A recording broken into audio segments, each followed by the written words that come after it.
The Bostonian is Matt Perrault. This is our city. The Book is Dave Sharapan. Pay him.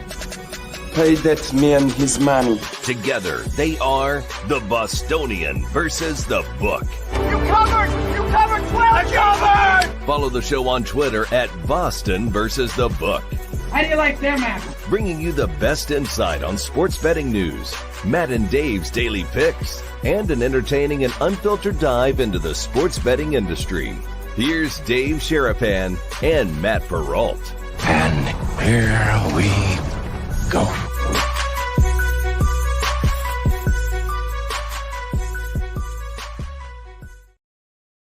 Happy holidays, boys and girls. What's up? Welcome into a Monday episode of the Bostonian versus the Book. He's Dave Sharapan. I'm Matt Perrault. We are live on YouTube at Boston versus the Book. Same on Twitter, X, replayed on Sports Grid TV. You late night guys. Christmas Eve. What are you wrapping presents? Hanging out. Appreciate you watching, hanging out, listening on Sirius XM, channel 159. You guys who are driving across the country, we know you're working. We appreciate all of you. We appreciate getting everything that needs to be done before the holiday season really gets here coming up on Wednesday. Ed Fang's going to join us. Dave, little analytical breakdown of the CFP. How are you on this Monday? I'm great. It was a great weekend. Penn State won both the football game and then the national championship in volleyball. That was fun. You got Chicago Kristen in there. I guess a childhood friend of hers was the coach. That was awesome. Coach Katie. Congratulations to them.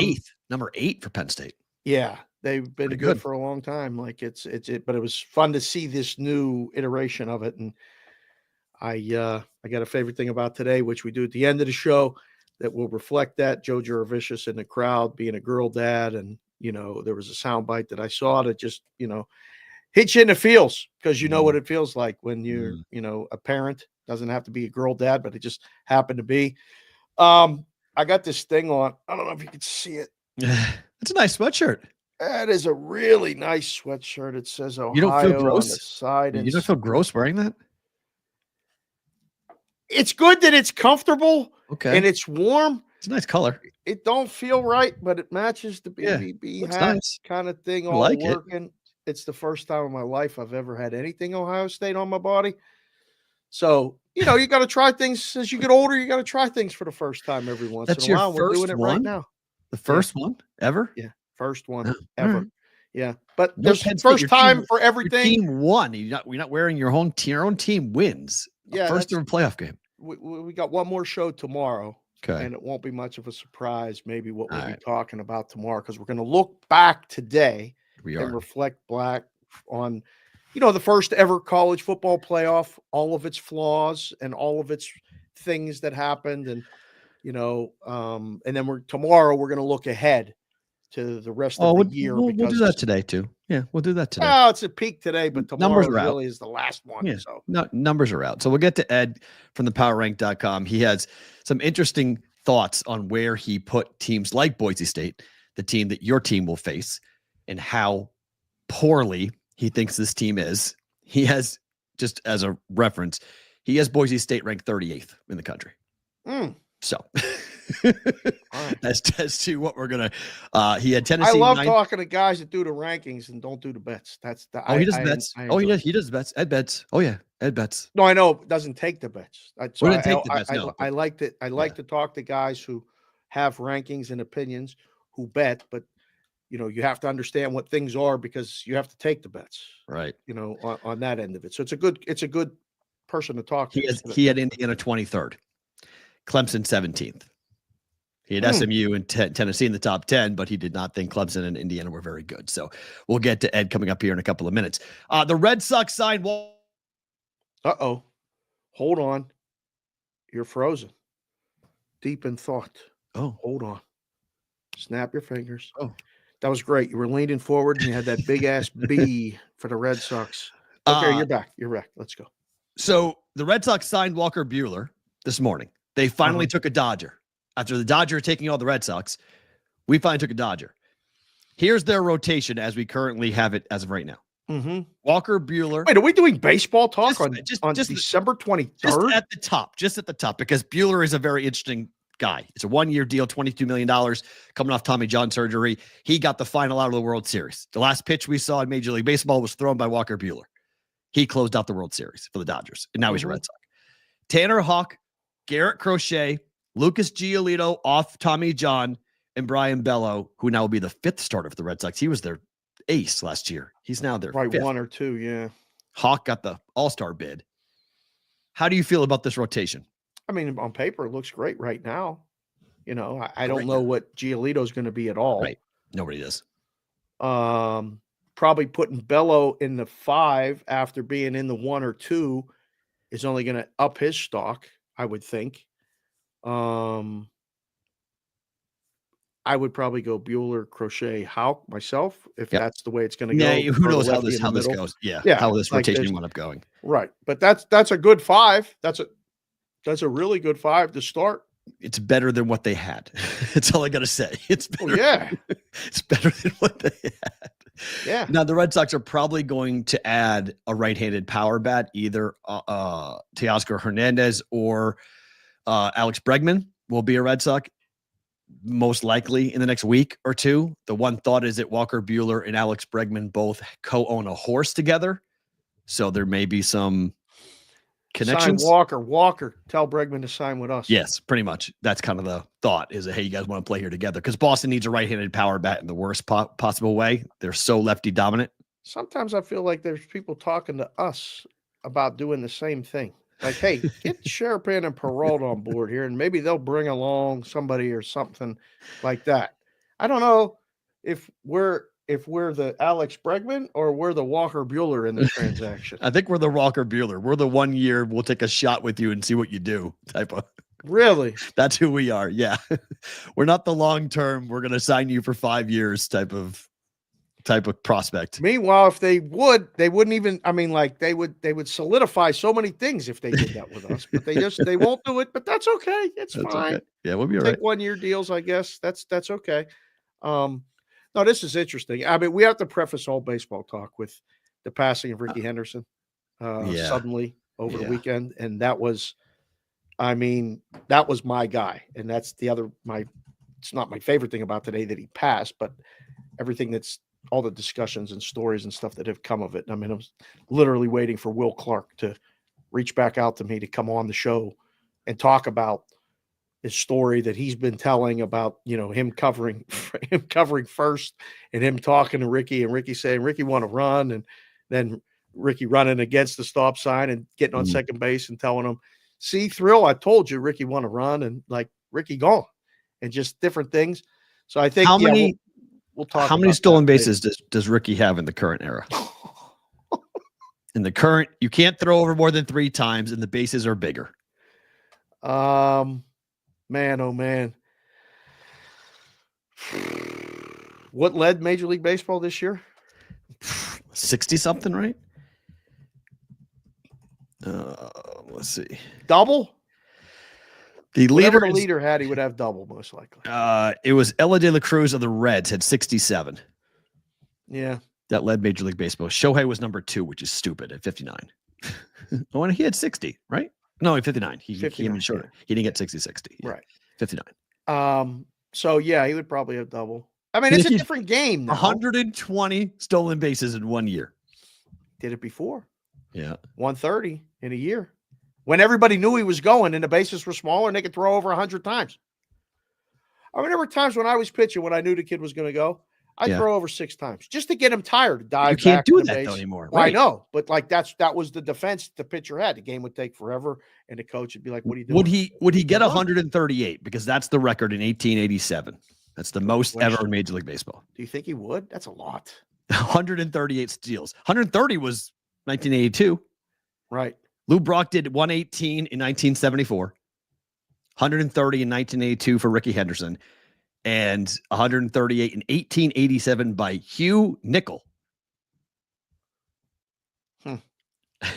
Not to be confused with like Hugh Jass, who's a watcher of the show. He's a subscriber to this channel. I was waiting for the like button, hit the subscribe button. I love Hugh Jass. That's not he uses the other acronym. It's not ASS that he uses. So it's not Hugh Jass. It's other part of the anatomy that he uses. Stop! Don't give Will too much to work. I'm just saying that's what happens. We got to make it's Christmas week. Will. I know, just putting this in the shell and getting this. Yeah, 150? 150? You guys put it in the chat. How many stolen bases would Ricky Henderson have? A young Ricky Henderson, 23, In his prime. 24 years old, in his prime. He'd have 100. I would say 100. He stole 1,406 in his career. Under the current rules, you would think he would have doubled that. He probably would go for 2,500. Chris 88, 110. The Juice 118. Football Guy 97, 140 easy? I don't know, easy. I mean, that's a lot of sliding.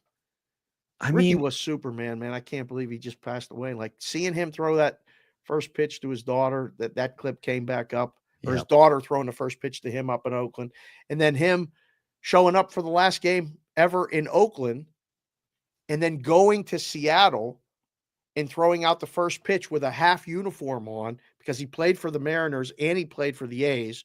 He threw out the first pitch at the end of September up in Seattle. Right. It was I love that guy. That was my first guy that wasn't a Pirate, was my favorite player of all time, was Ricky Henderson. What year did the stolen base become an official stat? Guess. Wow. I didn't know until I just saw. Like what, 1920? 1898. They started keeping track of that before? 1898 was when they started. I thought it would have been after Babe Ruth, like when started and stuff. Yeah. Wow. 1898 is when they started keeping it, and Ricky has 1,406, which is just ridiculous because Billy Hamilton had 912 in he played from 1888 to 1901 for 912 stolen bases. It was probably easier to steal bases back then. You would think. I'm going to say yes. It probably was easier to steal bases back then. Yes, so. I'd probably say that's probably going to be the case. All right, let's talk to Ed. What did we have this week? We had 4 games, 4 blowouts, and 4 covers. Let's talk about the outcome of the college football playoff as we now get it down to 8 teams. People are saying all sorts of opinions here. Ed Feng joining us here on the Bostonian versus the Book. Ed, Matt, and Dave, how are you? Welcome to the show. How are you? I'm doing great. Thank you so much, guys, for having me on. Hi, Ed. It's good to see you. Happy holidays and everything like that. But we have to talk about this college football playoff because the SEC apologists are so upset. They're so mad. They're so angry that their teams didn't get in because of the results.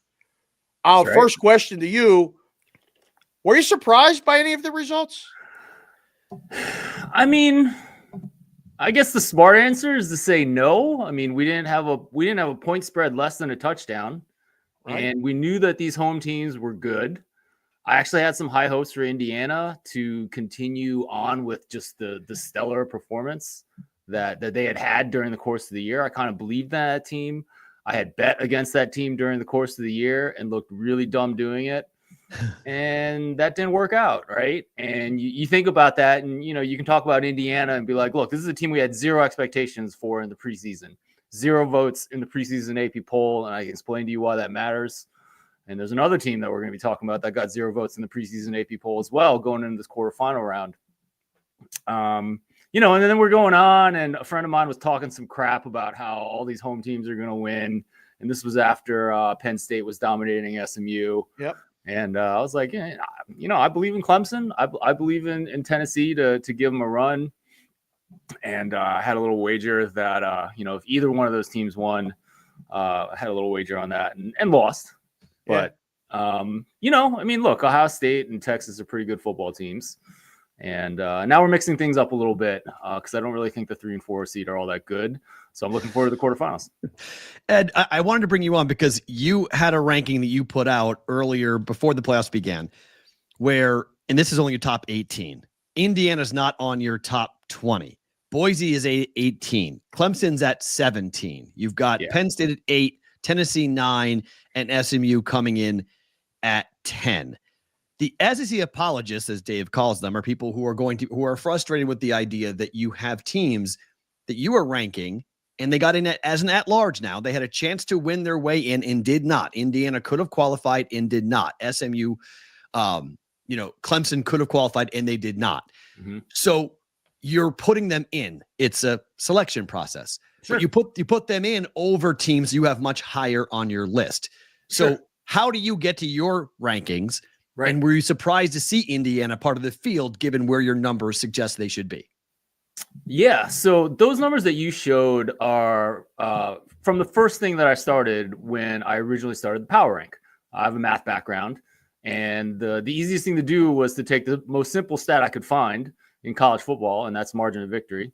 And then I adjust for who you played. And you're essentially making adjustments for if you're in the SEC, you're playing a tougher schedule than if you're in the Sun Belt. If you're playing in the Big Ten, you're playing a tougher schedule than in the MAC. And so my math just simply adjusts for that. It is kind of interesting that Boise State is actually on that list and Indiana is not. Indiana, that's just margin of victory. A lot has evolved in the past decade when I do my college football rankings. I'm looking at things now like success rate, which is like a play-by-play metric of how efficient you are at moving the ball. I do things with yards per play, yards per pass attempt as well. The only thing I'll note about Indiana is that they looked a lot better by yards per play and success rate. So when you do, I put together, so I use what you just showed, but I will also use success rate and yards per play, also adjusted for who you played. Indiana actually ended up 4th in those numbers. So that those numbers suggested that they were a legit team and, didn't have the best of games against what I think was a more physical, a more elite athletic talent of a Notre Dame team. And they just didn't have it. They didn't play well enough to stay in that game. Which is okay because sometimes the math says one thing, and the beauty of sports is then they play the games and they don't perform exactly to the numbers. I think, would you say the takeaway from the Indiana Notre Dame game should be how bad Indiana was and didn't deserve to be there? Or all I want to know as a guy in this business and in the book and trying to make a number for the next game is how good is Notre Dame, Ed? Right. That's the question I think that we need to get more of an answer to between now and January 1st, right? No, absolutely, right. And Notre Dame's lived a couple of different lives this year, right? They go down to Texas A&M and get a huge win to open the season and look completely terrible the next week against the Northern Illinois team that they paid that didn't do anything in the MAC, right? Yeah. Unbelievable. So and they've been really good since. I do think this Marcus Williams team has to get the benefit of the doubt right now. And actually, I think that spread in Notre Dame and Georgia is one of the most interesting things to talk about heading into the quarterfinal. Right. To say you have a quote math background is like saying Dave has a book background. Tell the folks what your math background is. It's not just a math background. Yeah. So I was kind of on the academic track. I have a PhD from Stanford. Always thought I would teach. That's all. Did some applied math and some computer simulations in my research and decided I hated everyone in that field and realized I always loved sports. And so applied some of that background to sports and I've been chugging away ever since and really happy that I made the change. So you're good at the math. That's an understatement. I got a PhD in Stanford. That's fine. Right. That's good. Right. So how do you handle when people question your math? Because you have the background and like you dive into this and all anybody does in this space is say what the other guy doesn't know. They talk, and nobody listens. You put your work out there and continue to put your work out there. And sometimes it's right, sometimes it's wrong, but the numbers are this. And this is how you got there. You sound very transparent in how you use different metrics to measure it. How do you handle when a guy on the Twitter or something comes at you and says, said bang, power? Who is this guy? What is he talking about? I mean, honestly, I don't think I handle it any different from how you guys would handle it, right? None of us are right all of the time. That is a fact. Yeah. I had a really embarrassing one last week where my numbers said, Georgia Southern has one of the worst rush defenses in all of FBS. And I was like, yes, man, we are betting some rushing overs in that Sam Houston game. And man, it was just an embarrassing result. So it happens all the time. None of us are right all the time. All the time. You guys have a long track record with what you do and doing this show. I have a long track record with what I've been doing on my site. Try to be as transparent as possible. Anyone who thinks they're going to win all the time is probably in the wrong field if you're doing sports betting. So, just like you guys, try to be honest, try to keep giving my best opinion and go from there. How do you, from a math standpoint, how do you account for Ohio State? Hold on, Ed. Pause. This is when Matt freezes.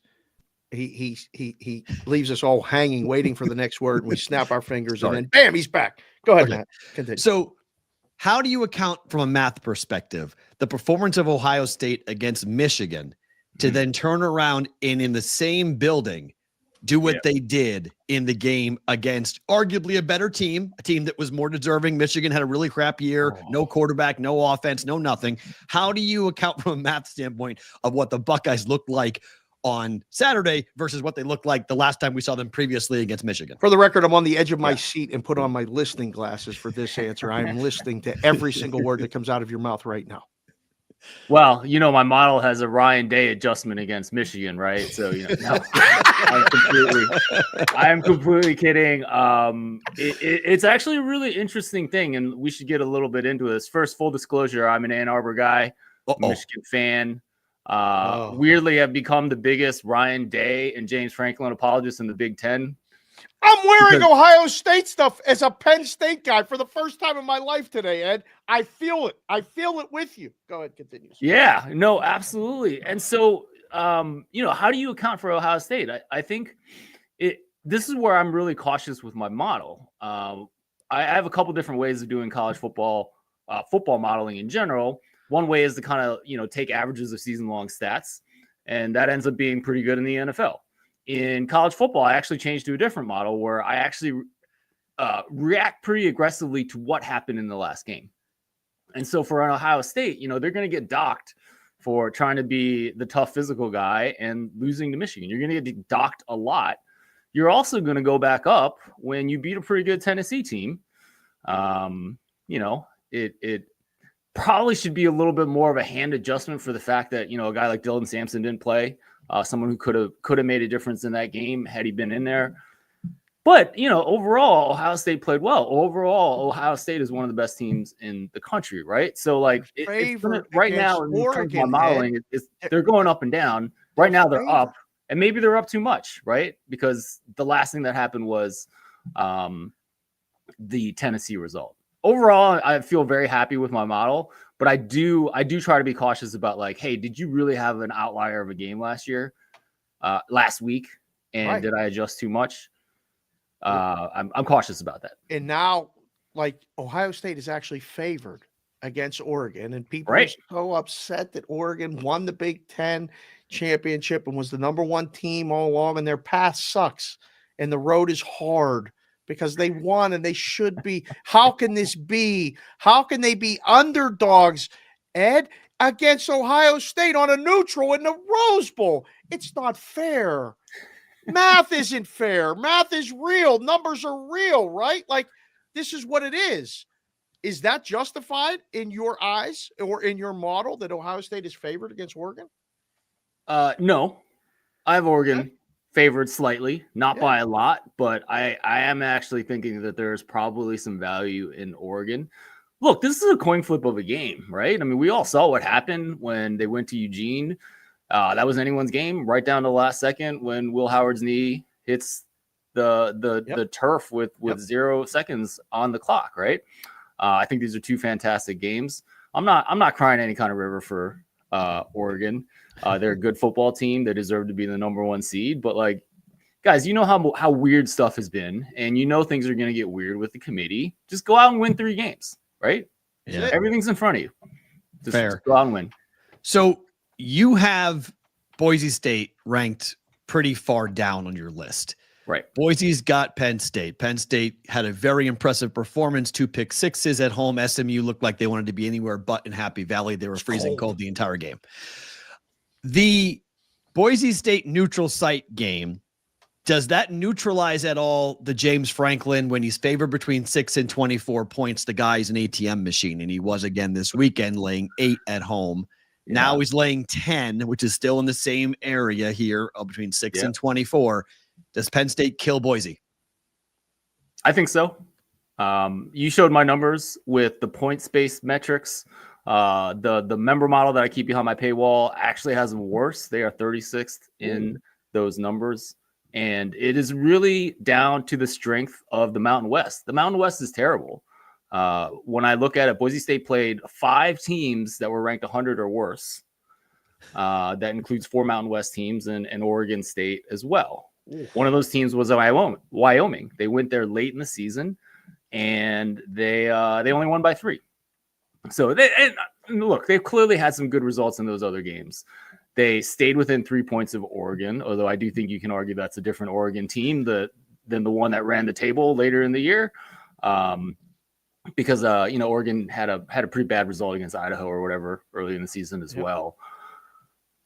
Look, maybe I'm just mad because I lost some bets on Ashton Jeanty unders early in the season, but I just don't think this Boise State team is all that good. And when we talk about Penn State, look, I can't find a fault with this team in my numbers. They're good on offense, they're good on defense, they're good against the pass, they're good against the rush. And no one wants to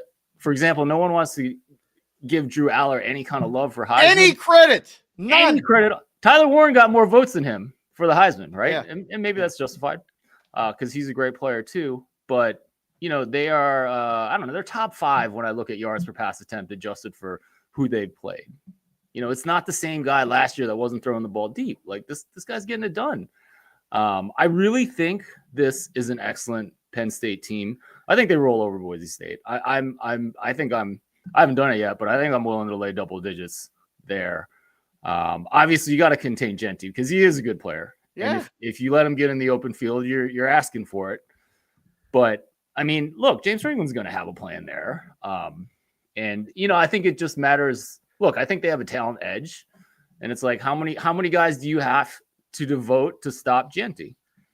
Is it 7 or 8 or 9? Figure it out, and then go from there. Do it.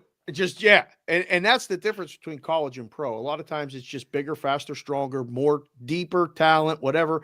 Pro is different. We'll get to pro in a second. The other big spread game is a great story in Arizona State, but they're playing Texas. Texas is now the odds-on favorite to win the whole thing, maybe because of the path, but Texas looked okay. Over the weekend, they did. Now they're playing Arizona State, which has been a fun story. But I mean, you wake up and the game's in the Peach Bowl. Texas and Arizona State in the Peach Bowl is not something I would have had on my bingo card ever. So they're asking both fan bases to go to Georgia and watch them play. I don't know how many people are going to be there. It's going to be the least handled game because it's the highest spread game. But it's Arizona State has no chance to win this game, pretty much, right?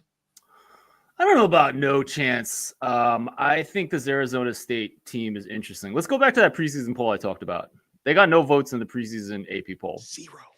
The preseason AP poll is actually a pretty powerful predictor of team strength. It's a matter of wisdom of crowds. No one sports reporter is going to have a perfect ballot, but when you combine a bunch of them, it ends up being a pretty powerful predictor. And Indiana and Arizona State had 0 votes in the preseason AP poll. So it suggests fading them.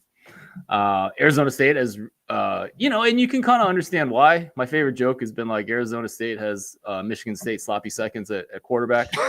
Like what do you Michigan State catching strays today with that. It's the truth, right? It is. I mean, they got a cast off from Sparty. It's true. And Camp Scadabo's been excellent. The numbers on the Arizona State offense have been awesome this year. Defense not so much. And then it's a pretty big spread. I can't get to almost 2 touchdowns here, but and for Texas, like I made the point, before the playoffs started that they don't look good in my passing numbers. They're actually, when I look at passing success rate, adjust for who they played, I have some doubts about them. They were great against Clemson, so definitely kudos to them. Not that Clemson's the best defense that they're going to see. I don't think Arizona State necessarily wins. They may cover, but it is a big spread. It's one of these things where we just hope we get a good game. Hope we can make Texas sweat a little bit, but I do think they move on. One more college and we'll go to the NFL. The Georgia Bulldogs are going to play with a backup quarterback, someone we don't have a lot of data on when it comes to Stockton. How do you account for that from a modeling standpoint where you have a guy who's unproven replacing, you could say Georgia in your rankings, you have Georgia very high, top 5 team, top 3 team actually in college football. Their defense is tremendous. Their offense is very good, but their quarterback play is obviously questionable. How do you handle that? Because they're favored now here in this game where some people think they should not be against the Irish. Right. I don't handle the quarterback change mathematically. I think it's really hard when you have just limited data on, a guy who, I guess he did have 17 attempts in that game against Texas. I think some people try to model it with math. I'm just not one of those people. And I look at this. The point I've been making about Georgia is that they don't really have outstanding skill position players this year, especially when you compare it to last year when you had Ladd McConkey and Brock Bowers. These guys were, pushing 3 yards per route run, which is a metric I look for receivers last year. McConkey's ridiculous, and you see what he's doing in the NFL every week. This year, Arian Smith is their best receiver, under 2 in terms of yards per route run. They drop a lot of balls too, Ed. I think Arian Smith's always dropped a lot of balls, right? Hasn't that been the thing? Like super athlete, but can't hold on. And Travis Etienne is like below 5 yards per carry this year. I think there's obviously more potential there, and they like him as a player. And I don't want to doubt that he could just go off, but I think it's a different story if you put in a backup quarterback and you got Ladd McConkey and Brock Bowers there. I don't think they have any guy that you can just, when you're in a pinch, you just throw it to that guy, right? But to be fair, Georgia's been incredibly efficient on offense this year, despite this lack of elite skill position players. So I don't know. I'm doing my homework on this backup quarterback. I don't really see how. I think Notre Dame should be favored. My numbers say Notre Dame should be favored, and that's with Carson Beck, right? That's basically data with, with Carson Beck, and and then the Georgia defense. This is probably one of the most talented units in the nation, and they've been completely up and down, right? So which Georgia defense shows up? The one that should be the best in the nation, or the one that lost a couple games on the road? They weren't good. The Georgia defense on the road a couple times was not good this season. So those are all good questions. We'll have time to, let that fester and worry about it. Let's talk a little NFL now. Modeling is hard. Accounting for turnovers and backup quarterbacks, I say for years, have been the hardest things that we've ever had to do, like in the book. You just said it. You can't put the math into the backup quarterback.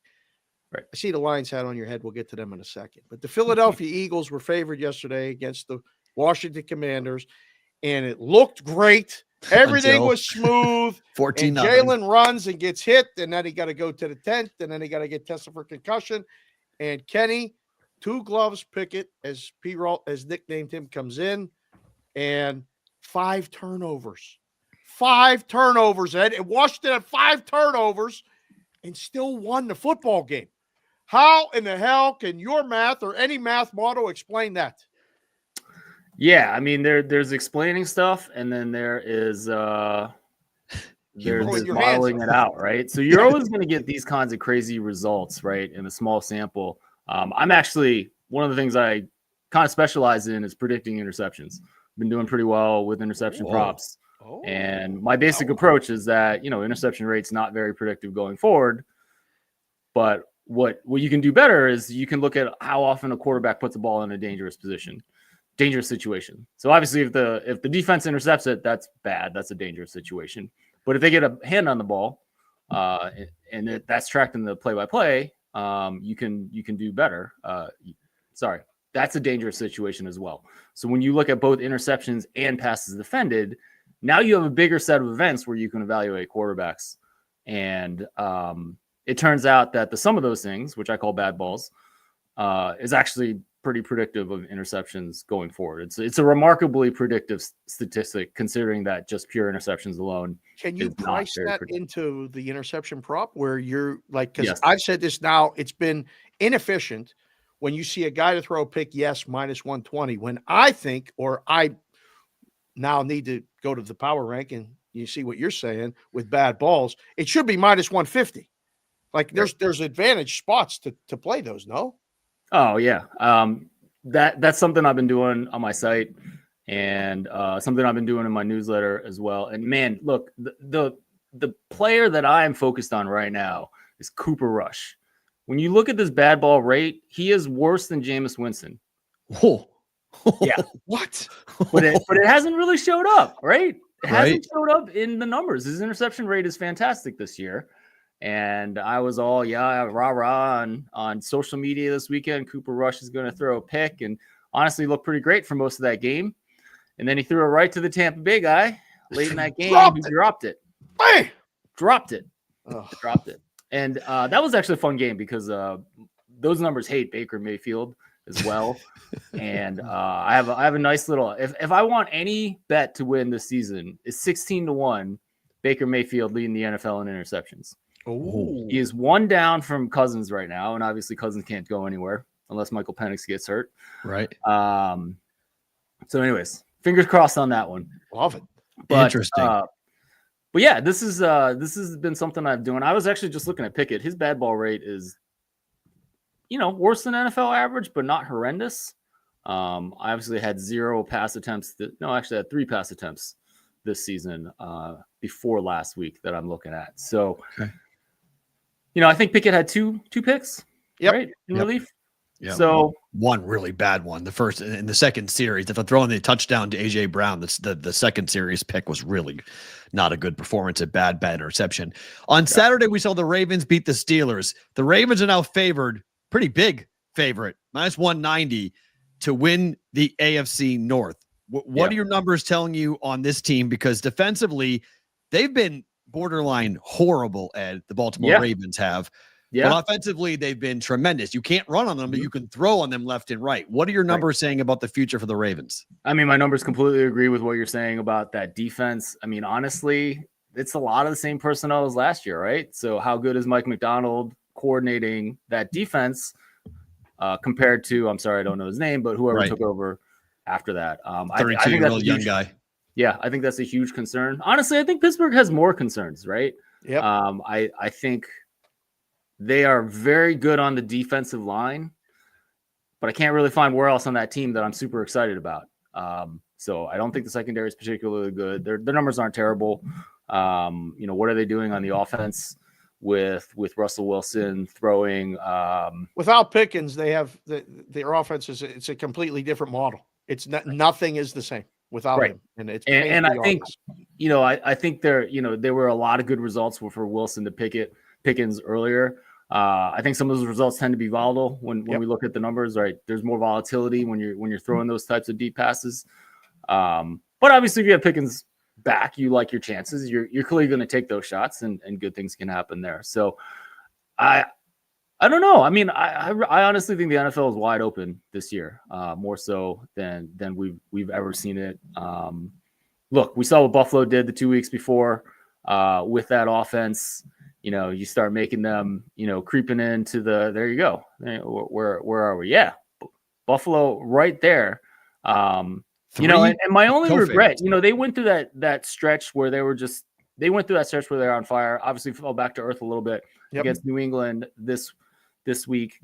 The Lions were on fire earlier and their Super Bowl odds were insane. And I'm kind of sad I didn't buy some futures on some other teams. Are you a Lions guy? I'm guessing. Yes. You know what? I am. Okay. I live here in the area, and it is fun to be part of, something that's a fun story. Am I a diehard? No. I mean, not when you buy this hat like in the middle of the playoff run last year, right? So at least you're honest. That's fine. No, but for sure. They've Dude, been NFL is the favorite, right? Ed, in now for weeks, and then they weren't because the Eagles, beat the Ravens, they beat the Steelers, and then flipped. And now, we have a huge amount of people that watch the show, listen to the show, Michigan, and they've been talking about the 3-1-3 and this is the year and everything else. Is this the year, based on the numbers and the models and all this other thing? You said it's wide open. Or if they have home field, which they got one more game, they got to beat the Vikings, who nobody's giving any credit to. We'll get to that in a second. But are the Lions your best team in the NFC if they have home field? Are they going to New Orleans? I mean, this is where no, because they're just too banged up in the front seven, right? Fair. Like Yes. how I don't even understand what they've been able to do over the past couple weeks Right. with all those injuries, right? And there was at some point, like Jack Campbell is the only guy who started week 1 in that front seven that's completely healthy and playing. I think Onwuzurike maybe in getting back to that fully healthy type description, but and Dan Campbell's going to give you this rah, rah, rah, next man up stuff. But like, look, this is the NFL. There's only so many guys that can get that done on the field in the NFL. And they got a lot of guys that are going to give it a chance. But like, can you really overcome those kinds of injuries? Like not having Carlton Davis in the secondary is also a huge deal. If they, even if you rewind 3 or 4 weeks ago when Hutchinson was still out, but like, you had Aleem McNeil in there, and like you had guys that were contributing. I think I would definitively make Detroit a Super Bowl favorite. But you really have to have questions about whether they can get it on defense. That's why, like, I just don't think. I think it's going to be wild, and the injury situation is the reason that I kind of doubt Detroit right now. Kansas City's got all their problems where they. Is it like, are they purposely trying to like continue the streak of 1-score games? Pretty right? much. Like, look, I know you're supposed to take a knee and just get the win. But like, can you do something for like, And that's if people say it's going to catch up to them in the playoffs. This is the prevailing opinion about the Vikings, that Sam Darnold will turn back into a pumpkin and that it's past midnight. Man. It's time for him to do it. They're 13-2, Ed. And yet no one's talking about the Minnesota Vikings as being legitimate contenders. What do the numbers say? Yeah, look, I've been talking trash about Minnesota all year. It never really looks good. I'm looking at my numbers right now, and Minnesota's outside my top 10 in terms of modeling the NFL going forward, and I definitely believe that number. But like their pass offense is better than NFL average when I look at success rate adjusted for opponent. That offense has never been above average the last couple of years with Cousins. Like I always think in my mind what like being an average NFL quarterback is actually a compliment, right? There's very few guys that can kind of get to that level of like consistently starting for a team and just being NFL average. And so that's kind of a compliment for Cousins, and he got them to a certain level. And Darnold's actually has them slightly above that level when I'm looking at my numbers right now. And like, kudos, right? He's having a great year. You're happy for the guy. But maybe I'm still mad at him for killing Stanford. Viking fans in the chat are not happy. Viking fans are going, he had us outside of the top 10? Outside of the top 10? Well, no, as a team. As a team. Yeah. It's a team. So, Viking fans aren't happy about this statement, Ed. No, I understand that. But like, I do have my doubts for that team, right? Like, they're what 12-2 now? So 13-2. 13-2. 13-2. And they go to Green Bay on Sunday, where Green Bay is playing tonight against the Saints, and they're 14-point favorites.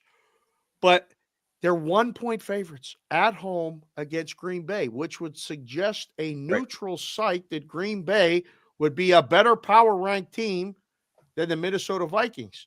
Ed Fang at the power rankings guy, math guy, PhD Stanford. Is Green Bay a better ranked team than the Minnesota Vikings? Say it for the people. Yeah, I mean, I just looked at my numbers. I have them 2 points better on a neutral field. There you go. Wow. And I know how crazy this is. Look, I mean, if you want, I have a lot of questions about that Green Bay defense. They're kind of all over the place in terms of the metrics, from above average to average to literally worse than the NFL. I have my doubts about that unit. The offense hasn't been great But with those same guys for the second half of last year, they were a top 2 offense in terms of moving the ball, in terms of passing success rate adjusted. They haven't reached that this year, and they're probably not a top 2 unit, but there's a ceiling there that I don't think Minnesota can get to. Is this the Bills' year? I mean, the Patriots went up there and moved the ball on them. I know they gave them a couple of big plays, a couple of big picks thrown by Drake May, but I know Buffalo wasn't looking at the Patriots. They're not worried about them. They're the easiest schedule. Last week they play the Patriots again at the end of the year. Yeah. Where are you on Buffalo? Buffalo for a long time. I really want Buffalo to win, right? My mother-in-law is a huge fan. She's getting up there in years. But they're fine. They're a legit Super Bowl contender. I just can't get particularly excited about them.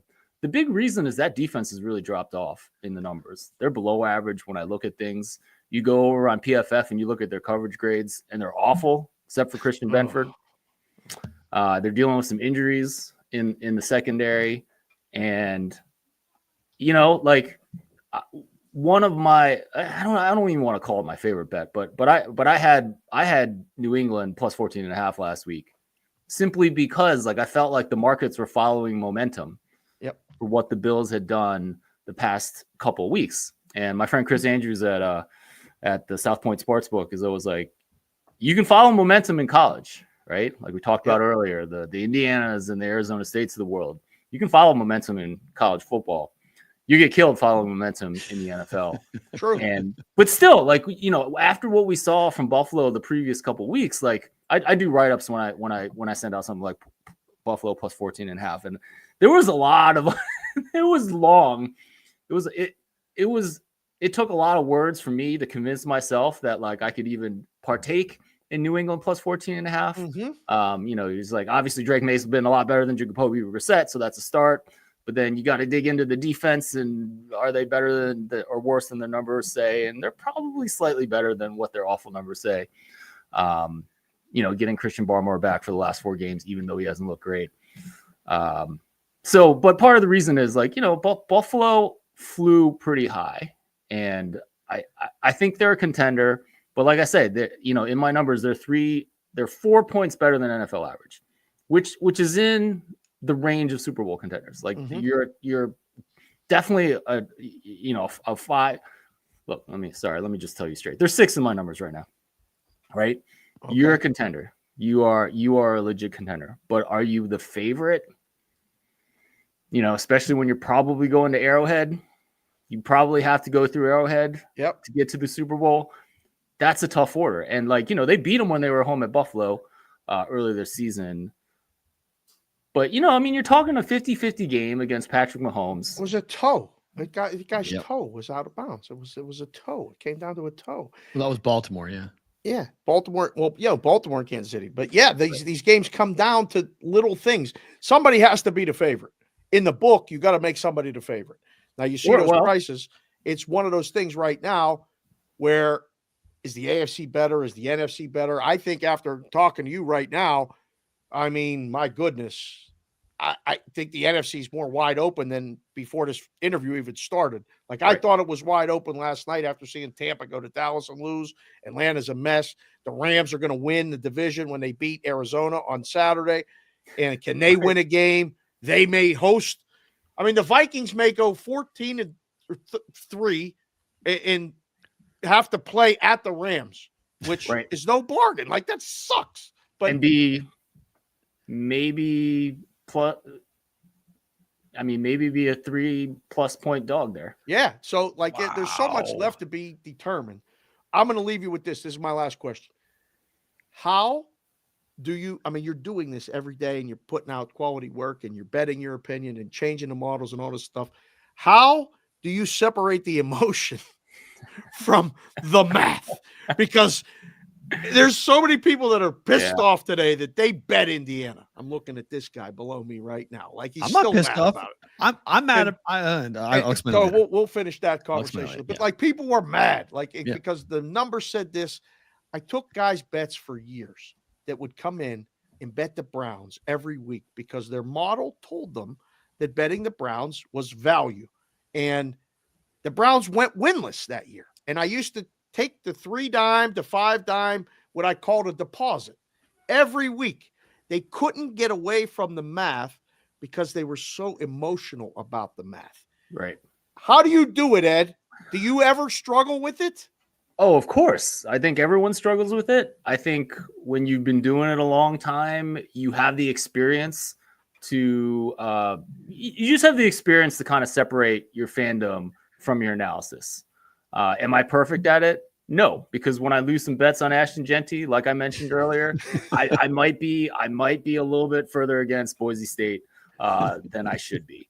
I'm trying to think of another good example of something I've royally fouled up recently, but it's hard. I think some things are easier. Like I mentioned, like, you know, I'm a little bit of a bandwagon jumper here. So I often have money against the Lions and I root for that pretty strongly.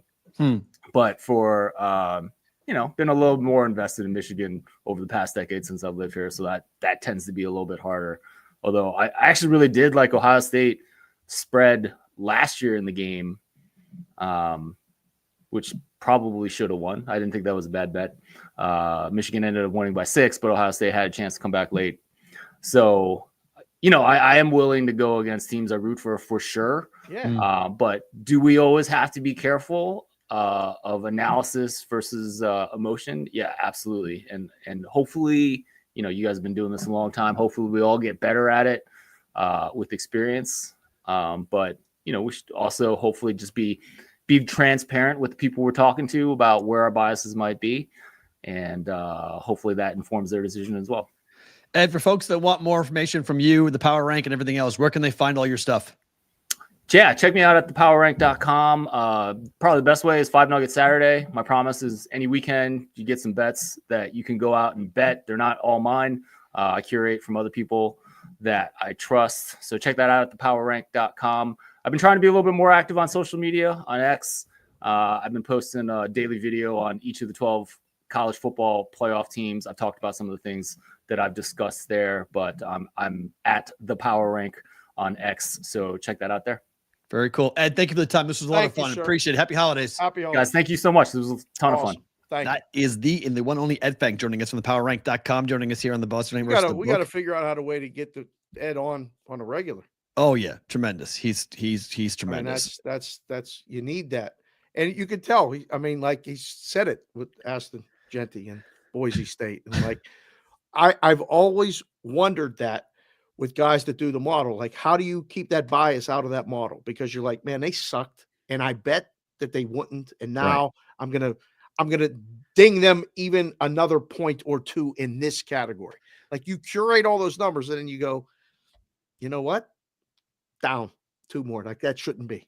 So, right. That's a struggle. I mean, that's a real struggle when you really rely on the math. I think it's such a huge tool in this whole process and journey. But then eye test has to come into play a little bit. Has to. So, I mean, that comes down to the Indiana Notre Dame game. You mentioned my anger about the bet.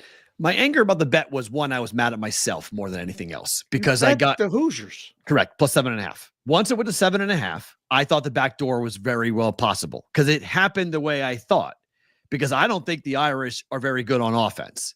And I think the Irish are going to have a real difficult time scoring against Georgia. I think that game's a dead under. It's why it's 44. It's the lowest total of the 4 games.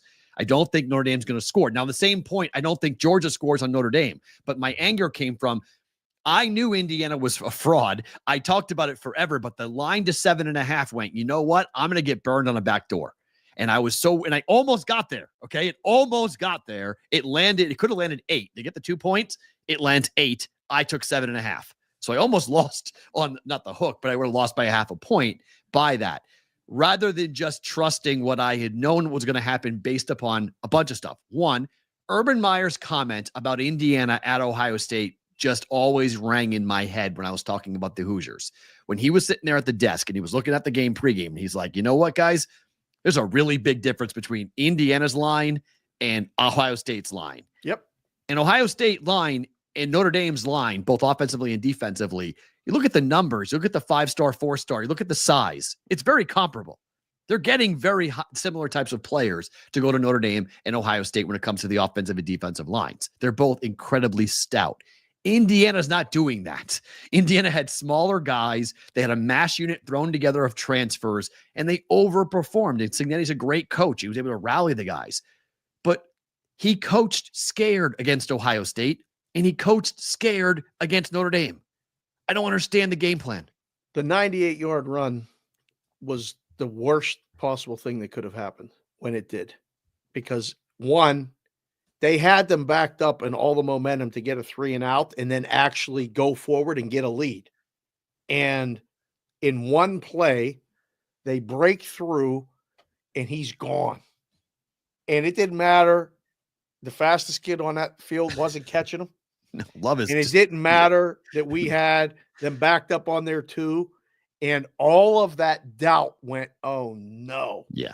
And you could tell whether it was upstairs on the sideline, like it changes. So now we're down 7-0. And oh my God, they can go to the house from anywhere on the field. Don't mess up. Don't mess up. Like that, that had to get in there. Now, again, not talking to Cignetti and anyone else, just watching it from a distance. Like they hung around for a while in the game. The defense did fight and keep them, but they couldn't do a damn thing offensively. I mean, nothing. Like they it got wasn't mauled. happening. They got mauled in the trenches, like both offensively and defensively. But it wasn't a blowout. They didn't lose by 40. But they could have if the Irish actually had an offense worth talking about. I mean, the Irish had numerous trips in the red zone. They kept kicking field goals. Take away the 14 points at Ohio State for the special teams, and it's a lot closer of a game than it looks by the score. So I'm not saying that, Indiana this, Indiana that. Like they couldn't run the ball. They couldn't move the ball offensively. No. The defense hung around long enough, and it didn't give the offense gave them no chance to win. None. Game All was of called that said, scared. You need to know what that means. I think it's going to taint a lot of people's eyes and perception of Notre Dame. Yes. Against Georgia. Yes. And man, I mean, I don't know what the SEC is going to cry about if Notre Dame goes and beats Georgia. Oh my God. Easily. Their team got a bye. Nick's not there. They won. It's Stockton. And oh my Lord, they already the backup quarterback. If Stockton throws 2 picks in the game and looks horrible, that's what they'll talk about. I know. So and they should have had Milroe in there, Indiana, and Alabama, and everything else. You're never not going to convince me that SMU and Indiana did not belong in this bracket. Man, it's a shame. You should know this. All they had to do was beat Vanderbilt. Oh no, they couldn't do that, Dave. This is all they had to do was beat. Oh my God, Oklahoma. Wins are not the same. This is the problem, and you guys can run with this all you want. And I'd be careful. I'd be careful with this. I'd be careful. You sound like all the Big Ten people used to sound when it was an SEC party. You guys are crying. It's a Big Ten party. We're crying right now. It should be now. It's open to everybody, and you don't want them in there. No, it's not that I don't want them in there. It's I want the best teams in there. Indiana never. SMU and Indiana getting in was a massive mistake. Even have an argument. It's a massive mistake. Boise State being a 3 seed getting a bye is a massive mistake. The seedings are wrong. Having 12 teams is wrong. We shouldn't have 12 teams. This should be an 8. This should be an 8. I've said this for years. This should be an 8-team tournament. There is no reason to have 12 teams with buys. It doesn't make any sense. We have 1 versus 8 already. This just proved my point. We have 1v8, we have 2v7, and so on. There's no need to have. I love the on-campus game was awesome. That should absolutely happen. In the first round, should absolutely happen. The quarterfinals should be on campus. Even in an 8 team? Yes, 100%. You're a 1 seed. You get rewarded with a home team, a home game against the 8 seed. The 12-team playoff never made any sense to me. 16 teams doesn't make any sense to me either. We don't need 16. We don't need 12. We need 8.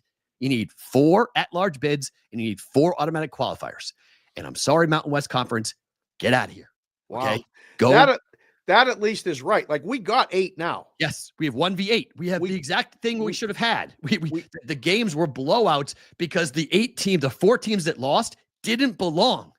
SMU, Clemson, Indiana, they didn't belong. Tennessee didn't belong? You can make a hit for Tennessee too not belonging. I'm okay with you telling me that they didn't belong either. I'm fine with that. But going on the road without your star running back, with a young quarterback in the cold against Ohio State, 99 of 100 teams in college football are going to lose that game. Now, maybe not 42-17, but they're losing that game. That's the best team in football when they want to be. When they play like that, Ohio State beats everybody. They would have beaten every team in college football on that night. No one would have beaten them at home in that night. So I don't really knock Tennessee for getting killed because 1 to 100, whatever, they lost the game at the shoe against Ohio State.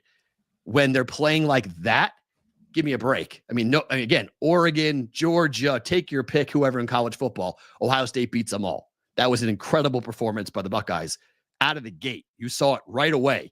Chip Kelly had a damn good game plan up against that defense, and that's a pretty good defense. And I was like, okay, Ohio State, like if I'm ranking teams right now, number 1 team in the country is Ohio State.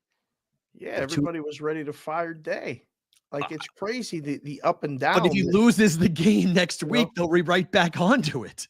I mean, Herbstreit's right. I mean, Herbie's right with that comment. I mean, got everybody pissed off in Columbus. So why he moved out of Columbus, because he calls it the lunatic fringe of the Buckeye fans don't see what they see. They see just one game or one loss, and that's all they can talk about is Michigan, losing in Michigan. It's ridiculous. And then losing a quarterfinal game, which could happen. I don't think they're going to, but it could happen. To the best team all season. The number 1 team in the country. And they lost on a neutral. On a neutral. And if they lose 2 times to Oregon, I mean, look at the Rose Bowl people are tickled pink. They've got Pac-12, Big Ten. Like they've got, it's 2 Big Ten teams, but this is what they've always dripped.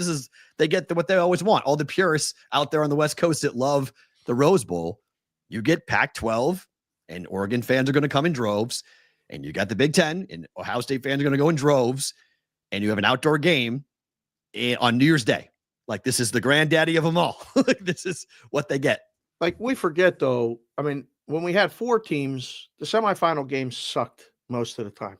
Average margin was 19 points. Right. So I don't know how you match up, and like, you have to have both teams perform to their top level with everyone being healthy and have it work out great. So you end up with a SEC championship game like Texas and Georgia played and went to overtime. Like, you get the perfect game.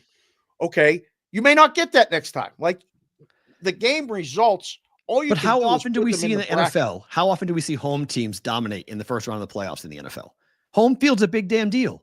Oh, not in the first round. It's a big damn deal. The wild card round, it's not. That's the thing. The wild card round, in next round, the quarterfinal rounds, they tend to the divisional at home crush because they had a bye, right? And they're normally the better teams, bye, and they win. Huge, yes. And so Penn State against SMU, you saw it from the opening snap. They wanted to be anywhere but Happy Valley. They were frozen solid. Their quarterback couldn't do 0-0. If he didn't throw 2 pick sixes.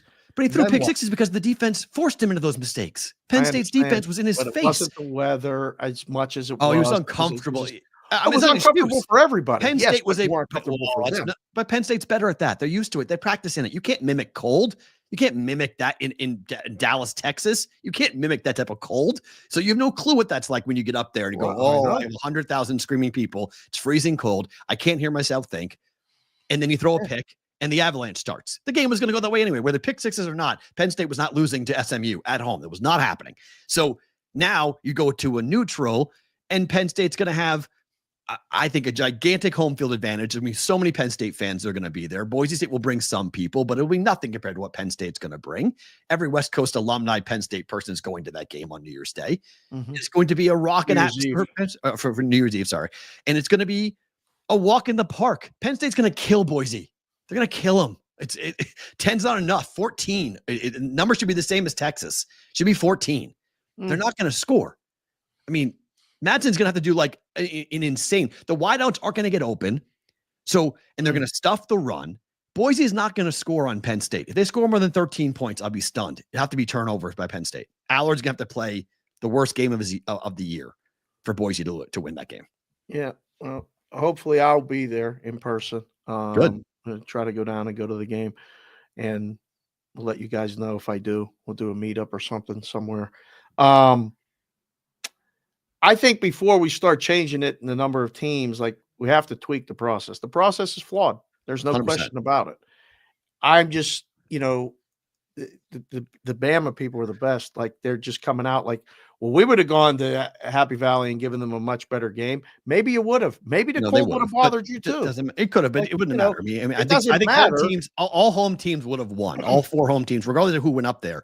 But you're never going to convince me that Ole Miss's defense is not way better than Indiana's defense. You're not going to convince me that you have an offense for South Carolina that was clicking and so hot at the end of the year that they would have done better in their situation up against Texas than Clemson did. It's just the way that the season goes. You have to take power rankings into effect. It has to be going forward. It's not about how many wins you have. It's not about having 11 wins or 10 wins. How do you leave a 10-win team out? That's old school. That's gone. That's no longer. It's who did you beat? Right. Who did you play and who did you beat? I don't care how many losses you have. Who did you beat? How good of a football team can you be on a given day? SMU getting in was a clown show. Indiana getting in was a joke. They should never be part of this playoff. But that's if you contract it and put to 8, they wouldn't have been in. They would be out. So that's the problem that as we talk about 16 teams going in. And so would have Alabama. Correct. Yes. Okay. And I'm fine with that. So we're clear. I think it would have been a much bigger debate, to be quite honest. Tennessee, I think, would have had an interesting situation whether or not they would have gotten into it. They probably would have been left out at 9. But right. So we're demeaning the regular season every day that you talk about this. We're just going to go back to the computers again. No. I'm not, because automatic bids is why it matters. Automatic bid is what changes that point. And I get the point. Yes, it matters because I can win my way in. Indiana had every chance to win their way in. You can't win your way in. You can win every game but one. You can't get in. Correct. You got to win win your conference. Like it used to be. So that's fine. That's your conference to get in. It's automatic. There's no debate. Well, no, but if you play in the SEC, you can lose 2 games and you still get in. So what's the point? You have to win your way in. If you win the SEC, you're automatically in. If you change the rankings, they're in. If you change the rankings and you rely on the writers who, I'm not relying on writers at all. Put in the strength of schedule, so you start already with a model who know football. I'm trying to find the 4 best teams. The 4 best teams, and you're not telling me that Indiana, 4 best teams at an at-large bid? Come on. The 4 best teams have an at-large bid? My setting, it's 4 automatic qualifiers and 4 at-large. So you're trying to find the 4 best teams that are not auto qualifiers. So it's easy to do because you're taking the top teams, Big 10 champion, SEC champion, Big 12, ACC, you're in.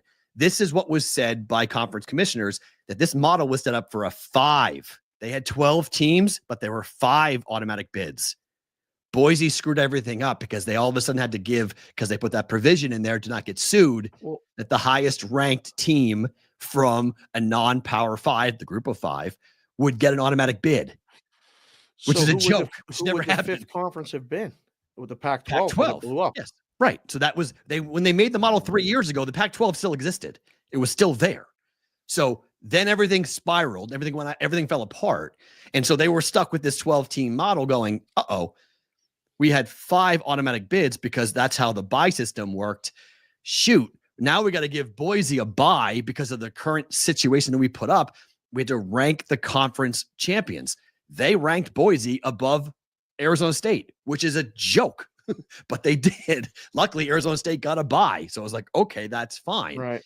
But Clemson and SMU, who were the top 2 teams in the ACC, they put Clemson into this bracket. Like, why is Clemson in this bracket? It doesn't make any sense to me. You lost. So, SMU, sorry, Clemson won. Yeah. SMU. Why is SMU in the bracket? SMU shouldn't be in the bracket. So you don't win the ACC. You had a shot to get in. SMU shouldn't be there, but they wouldn't have been in my playoff setting as an 8-team playoff. They're not in. So I don't know why we want to go to 16. I think the 8-team plan would be the losers of those conference championship games, essentially, unless they were really bad. Who they are. Yeah, so who they are. So you throw SMU out and you throw in another SEC team. So not necessarily SEC. Well, yeah, I mean you have to throw the SEC team because they play the best schedule because they're the most competitive conference. They have the best players. Okay. So it has to be an SEC team. It can't be another Big 10 but team. It could be more. It can't be Indiana. Yes, 9 years out of 10. Else. Yes, 11-1 doesn't matter. Doesn't matter because you play in a shit conference. Sorry, correct. Will. Yes, that slipped. I didn't mean to do that. Will trying to keep it clean. Old show. But so in an 8-team thing, it would be whoever gets to the Big 10 championship. If they have 1 loss and they lose, they're in, most likely. I mean, it's hard to say you go play in a conference championship game and you can't get in the playoff if you battle the way you did, like Penn State did. So, Penn State would be in. Penn State absolutely would be one of my four. They'd be in. So Clemson, Texas and Georgia. Correct. Texas lost. They're in. Yeah. So the four definitely. teams. So far, so good. Penn the Big State's 12. In. Penn State's in. No. Arizona State won. Iowa State somehow got there. They wouldn't be. So now we open the door to somebody. Somebody else. Iowa State's not in. No way. And Arizona State, Clemson beats SMU as the ACC champ. SMU's out. So they're in. SMU's out. So Correct. now we have 6. So, again, who would have been the 2 teams in your 8 model this year? For me? That you'd have put in. If I'm picking, it's Ole Miss and South Carolina. Okay. I'm putting those 2 teams in because those are the 2 best teams outside that should have gotten in. And I would have I wouldn't have put Tennessee in. Tennessee getting in, I thought they were overrated all year. I thought Tennessee with a very inexperienced quarterback, we saw it where they were getting shut out consistently in the first half. Like, it wasn't their defense that I was worried about. I was worried about their offense. And their offense did nothing. And then they lost their number 1 player. The only real difference maker is their running back. And he hurt his hamstring early in that game. And that was it. They had nothing else for Ohio State. They were dead in the water. So you just said Ohio State. You wouldn't have had Ohio State in your 18 bracket? 100%. So put them in. So sure. Okay, so you can't have SEC. You can't have, right. Okay. I would put South Carolina. Now what? Good point. So I put Ohio State. I would put Ohio State in, and I would have put South Carolina in. Okay. Those would have been the 2, and there's the 18 playoff that I would have had. Okay. So you could make a serious argument about 3 Big Ten teams getting in. It's the 4th one that's the problem. There are 3 teams deserving out of in Penn State's case, I would have Penn State as the 8 seed or the 7 seed in that bracket. So, like, they're going on the road. Penn State's not getting not getting home game. They're on the road. Game, they would be lower ranked than Ohio State. Okay, that's fine. Probably yes. Ohio State would be the 6. They'd be the 5 seed. 7. They'd be the 5. Out of Ohio State is the 5 seed. Well, no, because we have 4 conference champions. We have 2 losers of the championship games, Texas and Penn State. I would put Ohio State over Texas. I'd put Ohio State.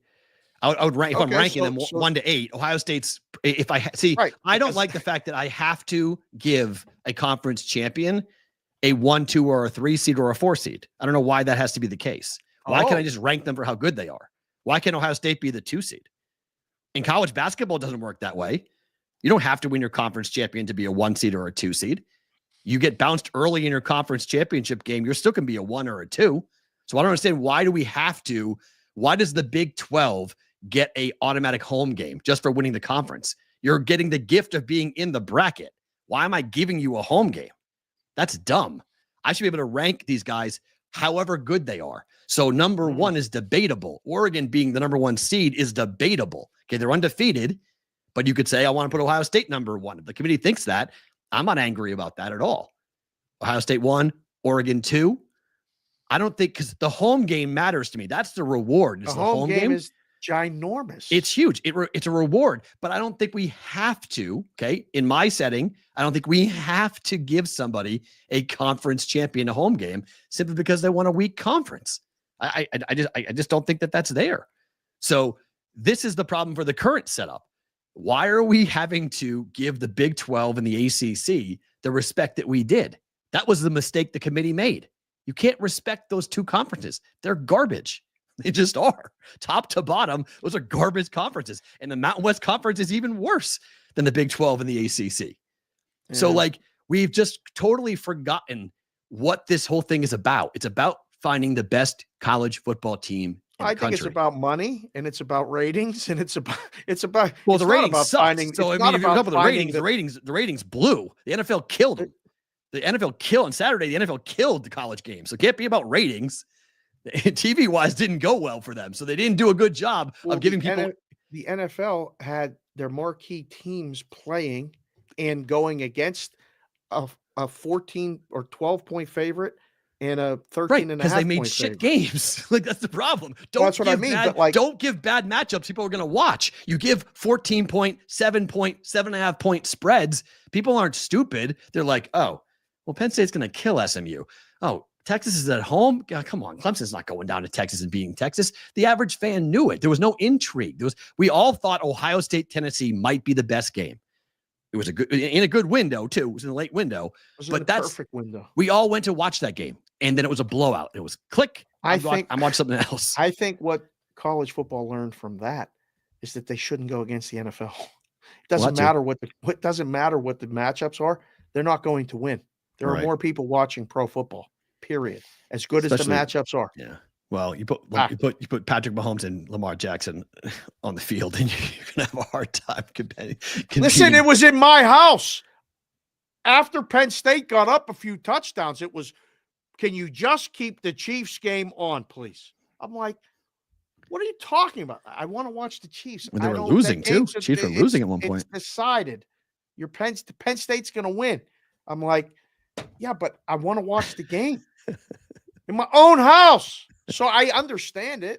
Like, everybody, NFL is always going to be number one. Brennan just said it in the chat. It always is going to be number one. I just want to see this work where a team that has a really good season can at least have a shot of being in the discussion. And I think it's lost on all of it because teams that had good seasons all got waxed. They all got, and so now everybody's like, blow it up. It sucks. I mean, there's people that are saying, go back to 2 teams. No. Go back to 2 teams. No, automatic qualifiers. What the hell's wrong with you? The two best things. Yeah, the 2 things that happened, automatic qualifiers and home games. Those were the 2 things that were great that we learned for the playoffs. Now we have to tweak it and we have to change it, but we know that those 2 things are tremendous. The atmospheres at Texas, at Penn State, they were incredible. Ohio State, incredible. Like we have to preserve the home field because that really is what makes college sports special. So we need that. Then the automatic bids, take it out of the hands, decide it on the field. That's what I've always wanted. The at-large, football's love this because college basketball has had this debate forever. Debating on number 8 is way more fun than debating at number 3. 3 is hard. You don't want to debate number 3. It's easier to debate number 9, number 8, number 9, number 10. So I'm okay with that. I'm okay with trying to find the 8th best team in college football, not the 3rd best team in college football. Or even the 5th best team in college football. I'm not interested in having that debate. That stinks. So, and I know we're going to expand to 16. I understand that.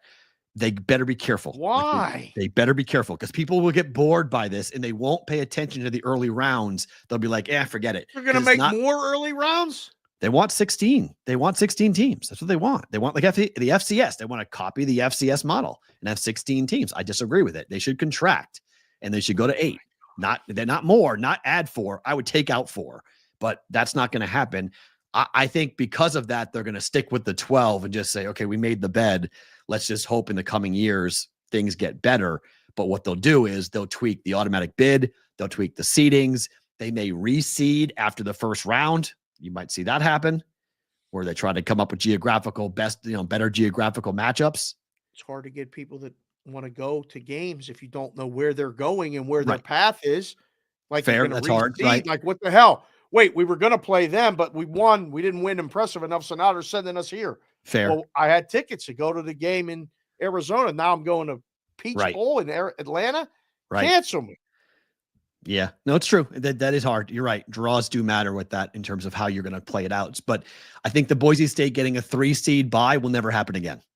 That is gone. You will never see that again. So that mistake will be corrected. I don't think we will see nearly as many teams from the ACC and the Big 12. I don't think we're going to see at-large bids coming out of those conferences very often. I think there'll be automatic bids, and that's pretty much it. And then I think it'll be back and forth between Big 10 and SEC. And that's kind of how. I swear at some point in my lifetime, I feel like we're going to have an SEC/Big 10 postseason football tournament. Well, it's coming. You know that. That's coming. But the reason why it's just going to be those 2 conferences. Well, it's the super conferences. You will see 60 teams break away from college football and have their own NIL rules. And it's all just progressing. This has been projected for a decade. And it's going to happen. There's a thought of 72. There might be 60, but one of those 2 numbers, either 60 teams or 72 teams, will break away. They'll have their own rules, their own landscape, their own NIL, their own salary caps, all that stuff. Their own rules will come into play, and those teams will determine. And it'll be all the Big 10 teams, all the SEC teams, and they will pick and choose who from the other conferences that they want. Well, it's going to be a tough ask for them other teams, whoever they let in. That's gonna. I mean, because they're already the odds are stacked against them. I don't know why is Iowa State going to say, "Yeah, you guys want us, we'll come." They're not getting invited. Well, I know, but like a team like that, Directional schools aren't getting invited. Those small Big 12 schools aren't going to get invited. They might be invited to preserve because Iowa says we're not coming without Iowa State. Yeah, that's maybe geographical matchups that sell out and people talk about. I don't know. Like it's going to be. It's really interesting. The whole thing is being talked about, shaped, decided. Well, remember, this is why Belichick is in college. This is why he went there. Right. Because he sees this. He sees the future of, hey, guys, if you don't build up your program to be a football factory, you're not going to get invited. If you want to be a part of the future of college football, you better now get involved and you better invest because you're going to be left out to dry. If you're going to say we're an academic institution, okay, Cal, bye. Like Stanford, bye. Like you have to be willing to play ball like this. You're going to have to be able to be wanting to be a football factory. And some schools aren't comfortable. Some schools just don't want to do that. They want to invest in academics and they want to invest in student athletes. Because it can go bad so fast. You can be really good, and then all of a sudden you can beat Florida State. Yep. You can beat, like it can like that. Yep. They were undefeated, had one quarterback get hurt, got left out of the dance, and they won 2 games this year. The coach gave back money. Right. Like, what the heck? Like, it can go so fast. So I think, colleges are rightly to think like, hey, hold on. We don't need to do that. We need to find somewhere in the middle. Mm-hmm. I don't know where it's going. I don't know if I like it. I don't know if I don't. I just know I like watching the games. Yep. And they know that. They know at the end of the day, when the ball gets kicked off, people forget about all of it. Yeah. It's only the arguments being made on social media, on talk shows, on TV in the off season and on Monday through Friday. Because come Saturday, no one's really arguing about it. Yeah, but we're old heads. Fine. Like the kids don't watch it. They don't watch it. They don't care. Disagree is this a championship? No, I'm telling you. How many kids came? Wait. Kids came back to. How many kids were at Happy Valley? We're at Penn State. Oh, they went to the game. They'll go to the game. Yeah, that's kids. Game. That's kids. I know, but like you saw the numbers. That was the least watched game in the whole country.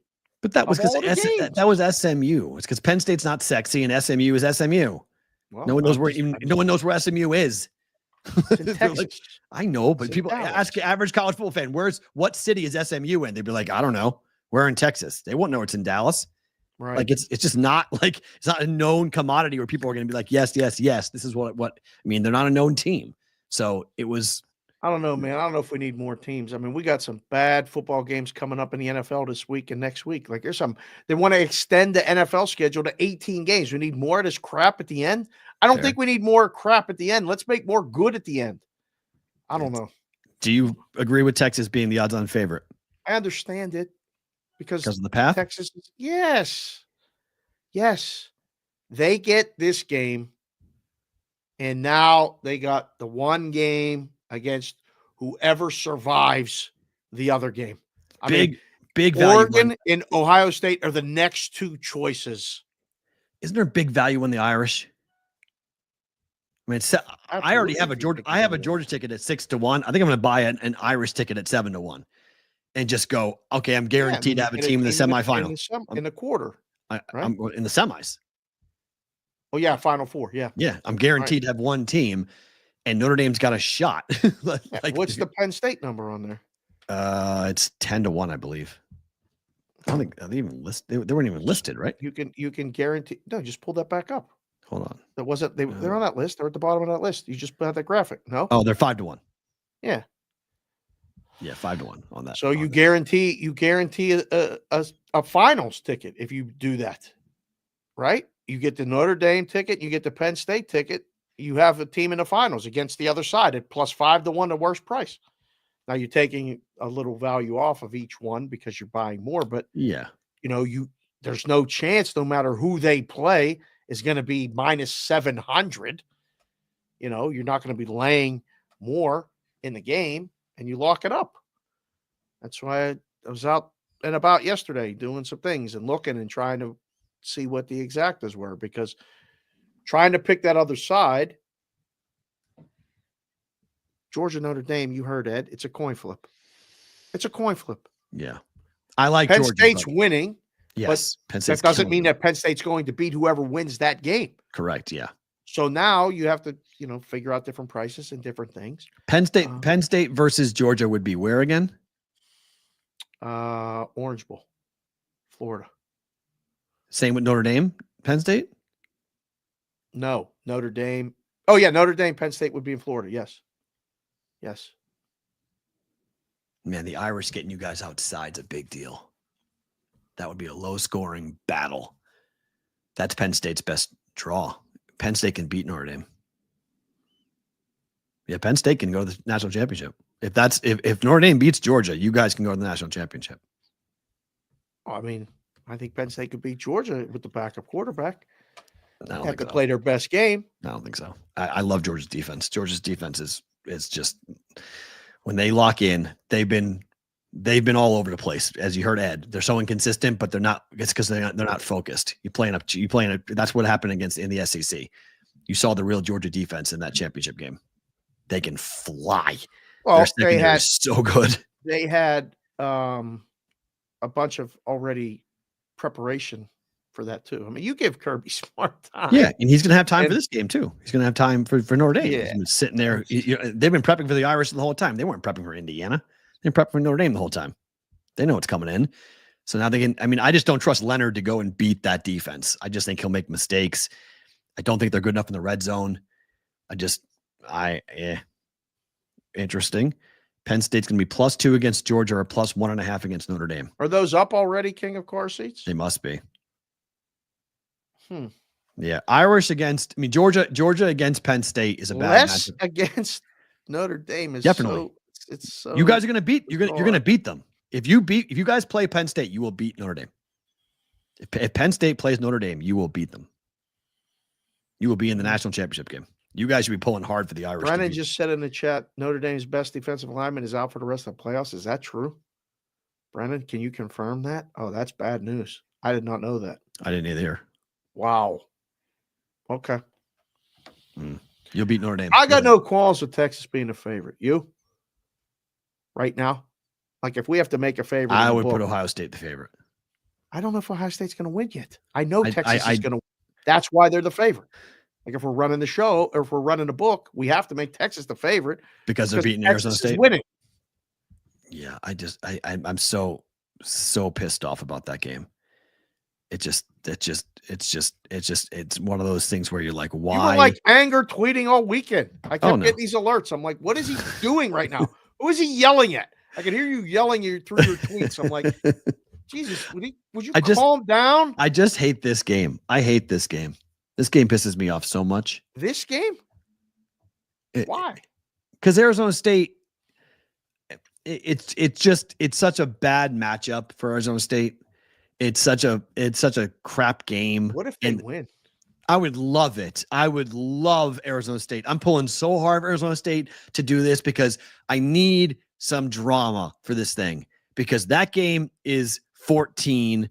Your game is 10.5. Like I don't need another weekend of just garbage. Like I just don't need. I need quality games. We get 2 of them. Okay, this is going to be the game of the weekend. Ohio State, Oregon is going to be awesome. It's going to be phenomenal, and Georgia Notre Dame is going to be great as well. Okay, low numbers here. Do you buy the line that this is the national championship game between Oregon and Ohio State? Well, the winner of this game will be the odds-on favorite after the game. Okay, they will jump Texas, because the winner of this game will be favored against Texas, most likely. So they will be the odds-on favorite. Thanks, King of Car Seat. Appreciate it. Yeah, he was out of control, King of Car Seat. It was a complete. I was like, my God.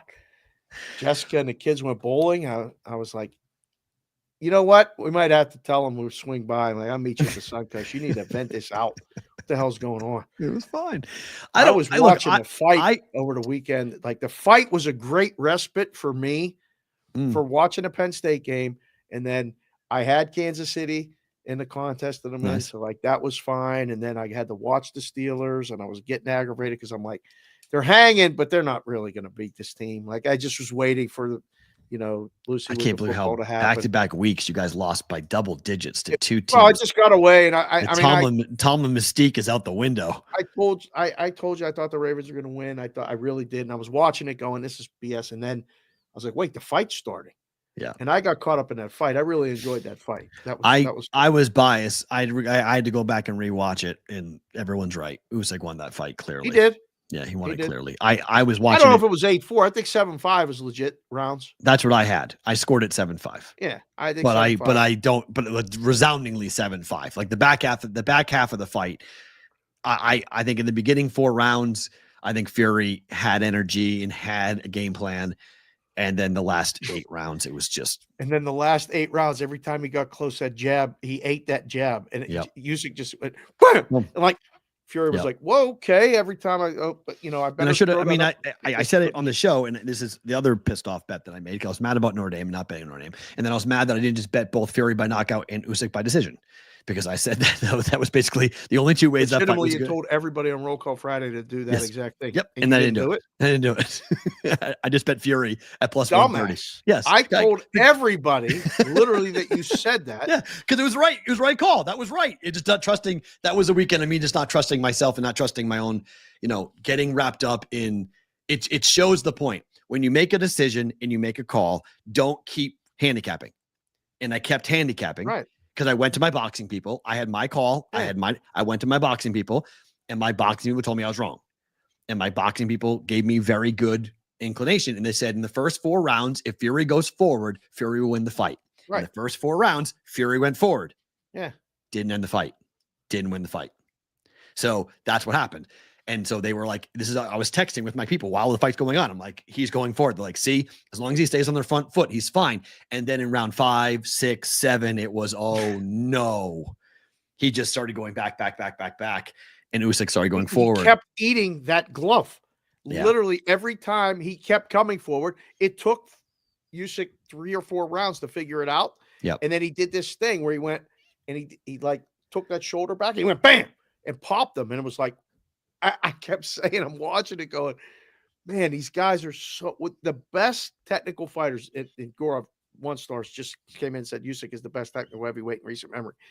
When 100%. you see fighting, boxing with the technique and things done perfect, it is an absolute joy to watch. But he's not a heavyweight. He's a cruiserweight. He's not a heavyweight. Fine. That's the problem. problem. So whatever it is, but like when you see fighting, that's where like it really, I love it. I absolutely love it from the time I was a kid, all them times hitting a bag and all these other things and training like a boxer, but never really liking getting hit.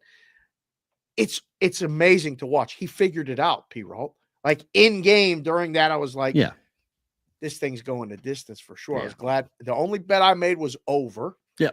I did make that bet. So said that's fine. Yeah.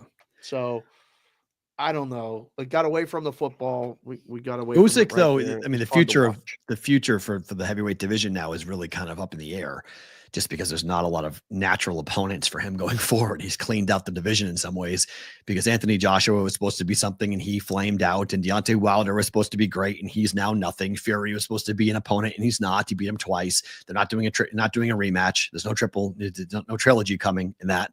So like whoever Usyk fights next is going to be a relative unknown, and that's somewhat problematic.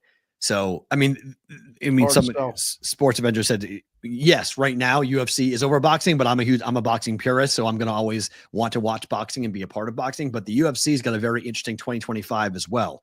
They've got a number of divisions that they've got to figure out as well, because there's a lot of guys who aren't household names, who aren't grabbing the public's attention. There's a lot of also-rans in the UFC right now who are getting headliners because the UFC doesn't know what to do. They're like, trying to generate energy and excitement. Hard to keep putting up those cards the way they've done it now for years. And like, there's so many distractions from so many things, and the storylines have to be built. I mean, right. It takes time. I saw Mason said it. They did 10 times the handle on the Paul Tyson fight that they did on this fight. 10 times. That means if you handled $1 million, you handled $10 million on that fight. That wasn't a fight. That was a spectacle. I don't know, man. It's crazy. Not debating it. It sucks from a lot of levels. You're just kind of like, why? But you kind of get it after watching the fights and watching the hype and the excitement, because you understood or you know who the fighters are. Usyk is an Eastern European guy. Did you like the broadcast itself? It was bias. It was towards Fury. He was boxing wanted Fury to win the fight because there's more money. That means there's another fight. Yeah. Yeah. They wanted, everybody knew like if Fury loses this fight, it's it. That's done. They'll never fight again. Like that's why you wanted some level of like, you can, I mean, Triple G, only time that Triple G and Canelo, where you had the first 2 fights go to Canelo and you were like, all right, let's see it a third time because the margin was so close that you thought maybe Triple G could get it done. It never happens. When you lose the first 2 fights, that's it. So boxing wanted that third fight. Right. They wanted Fury to win that fight. So yes, I thought that was the broadcast was okay. Like, I don't know. I always felt like the fights on HBO or Showtime, like it was different. Like it felt like a big fight. I mean, maybe because it was in the middle of the afternoon. That's why. And I had it on. Yeah, like 3 o'clock. Picture in picture until like and don't underestimate the crowd being different, being overseas in Saudi Arabia. Very different than here, right? Was very different. In Vegas, by 11 o'clock when the ring walk happens, people are half in the bag. They don't drink over there. They don't drink. It was very different. Okay. So people aren't rowdy. The buzz, that crackle, whenever there's a moment in the fight when one fighter might be pushing forward, like there wasn't that rise in any of it. That emotion, right? That rising of energy. Was none of it. None of it. Because you're in Saudi Arabia. You're in a country that's very conservative and not drinking and not partying. And like, it's not a spectacle the same way it is in Vegas or Atlantic City or other major events, major boxing venues that we've seen. So that's a big difference. The 3 o'clock start time in the US is a big difference. Like that's weird. Like we don't see fights of that nature at 3 o'clock in the afternoon. So that's part of why I think that fight didn't have the same type of electricity inside of it. I mean, I'll never forget when, watching Volkanovski nearly getting choked out and watching his head turn purple and watching the crowd get up and scream and yell and go wild. Like that's part of the spectacle of fighting. You need that crowd energy because it can help the guy who's losing too. Yep. It can give him some energy, or it can, blood in the water for the fighter who's trying to end the fight. Get after it. The crowd energy can absolutely factor in. So that made the broadcast a little bit less entertaining too. A little more boring, a little more, kind of. Yes, the AI judge was not a factor, but the AI judge scored it for Usyk, 8-4 for Usyk. Scored it exactly the same as the judges scored. They had the exact same score. So 118 to 112, all cards, including the AI judge. Yeah. So on that, the Chiefs to the NFL. The Chiefs are now back to being a co-favorite to win the Super Bowl. 450, and 450. Lions, Chiefs, Bills. Any thoughts on this? Because the Lions are going to be most likely the 1 seed. The Chiefs are going to be the 1 seed, but the Bills having the same odds? So this is hard, right? Because if this is fun in the book, right? You don't know who's going to win. So if you have a cushion, you've been taking bets for 365 days leading up to the Super Bowl. Now it just becomes who do we want to need? Type thing. Okay. So you can shop this around and you'll find probably 5-1, maybe even plus 550, maybe 6-1 still on one of those teams in the AFC. They both can't win. Now you can lock up positions on both if you're a better, but this is one of those ones where I don't know. You just heard Ed say it earlier. If you didn't, go back and rewatch the show. If you're watching on the replay, let us know. And if you're watching on the YouTube channel on the replay, leave a comment that you're a replay crew guy. We love them. Buffalo can go to Kansas City and win. I mean, we heard our guy, Tommy the Lip, said it's going to happen. He's either going to kill him. Tommy the Lip got to be beside himself. He's got to be so excited because they had every opportunity to lose yesterday. Can't lose that game. Patriots are trying to lose. They wanted to lose. They did exactly what they're supposed to do. Play hard, cover, and then 14-0. Yeah. It's 14-0. Yeah. That was a game where in years past they lay an egg like that. Fine. They almost did. lose. And they Drake almost May, did. what awesome experience it is for him to go to Buffalo in that cold, to go up there in that crowd. To play way he played early, perfect, and then go lose. We'll get to more of it in bonus time. Did you like those Buffalo uniforms? It's a rip off of our team. I thought they were the Patriots when it started. BS. I saw it on Wednesday. I put it on Instagram on Wednesday. I said, this is typical. Buffalo can't do anything unique, so they have to go ahead and steal the Patriots uniforms. It's fine. His name is Matt Peralta. Just saying, that's what happened. I watched. They put those uniforms out on Tuesday, and I said, "Oh, there we go. You're stealing the Patriots uniforms, Buffalo. Okay, sure. You got to go and you can't do anything yourself, but okay, it's you want to act like you're us. You want to pretend like you're us. Yeah. Like the Patriots. Sorry, 6-0. Just don't forget that it's 6-0. Just always remember that. So you can wear those uniforms all you want, but get us the bonus time already. It's 6-0. At the end of the day, wear whatever. How about the Celtics last game? Copycat uniforms, 6-0. Celtics are bored. If you're watching live, don't move. If you're watching in the replay, tomorrow's the last show of 2024. Replay crew, you guys got to get on it and watch it. Come join us live if you can. If you're out of work on Christmas Eve, it's a federal holiday. You aren't working. We are. Come hang out with us live. 11:30 Pacific, 2:30 Eastern time. Yes. Bonus time starts now.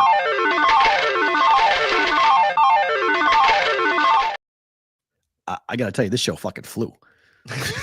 Like, there's so much we didn't talk about. It's like I know that's what we're saving for tomorrow. I mean, a lot of absolutely flew. So okay, I have to talk about the Vikings because we just have to talk about this. Oh boy, they're 13-2. How are we not talking about the Vikings? I don't know. You heard Ed. All the numbers, like, are we back into this? We're like, all the numbers say the Vikings suck. Are they like Providence from years ago, the luck factor, whatever it is? I can't get past this. I thought they were, I bet them to win that game because of the record, and I should have waited because 2.5 cash, 3 I pushed. I was pissed off. I bet it on Saturday. Their move right before kickoff came on the dog for Seattle, dropped the number down to 2.5. I teased the Seattle Seahawks up, so I cashed a Wong teaser in the afternoon window to make up for the 3, and I pushed on the 3. But I thought, talk about games that the Vikings or the Bills would normally lose. That's a game the Vikings would have lost in other years, right? No question. December in Seattle with the rain and all that crap going on, and everybody's waiting for Minnesota to just do that. Yeah, and they won. The game fell 3. I also had 3 in that contest for making a late run, and it just, I was like, a push. That sucks. That's half the points. It's no good. They got a huge game this week. Huge game against Green Bay. And if they somehow win that as a 1-point favorite, they get to play Detroit on the last game of the season for everything. Like, it's incredible. But yeah, Skull, I see you. I see you, D-Stout. I see you, King of Car Seats. I mean, it's a big win. Again, every game they play is a big win, and they're going to let this guy walk. He's not coming back. Enjoy the Sam Darnold show. He's not coming back. I mean, they could trade J.J. McCarthy. They could. If he wins the Super Bowl, they're trading J.J. McCarthy. I don't know, bro. This is they're the trading. NFL. They're not getting stuck with a bad contract. They're not. If he wins the Super Bowl, they send him out in a parade and say thanks, and he ends up, in Nick Seattle. Foles 2.0. I don't know. Wow. If the Vikings win their first ever Super Bowl, they do. It's the Eagles all over again. What, right? You it's believe the Eagles all over again. Yeah. I don't know. I mean, I don't know if it's justified or not. It seems wrong, but a lot of things that happen in this world seem wrong. So him not getting a contract unless he wins, if they have to play, I mean, if they play Tampa, they'll be a significant favorite. And that'll be a hard game. If they play the Rams, I mean, arguably they'd be dogs going to LA and lose. And now it's all gone. If you're the Vikings, who would you rather play? Tampa outdoors or the Rams in a dome? Baker's an X factor. I agree with you. I'd rather play but you know what? The Rams offense is super freaking hot. Right. That's Rams what offense I mean. can't stop. Right now, the Rams offense is like, holy shit.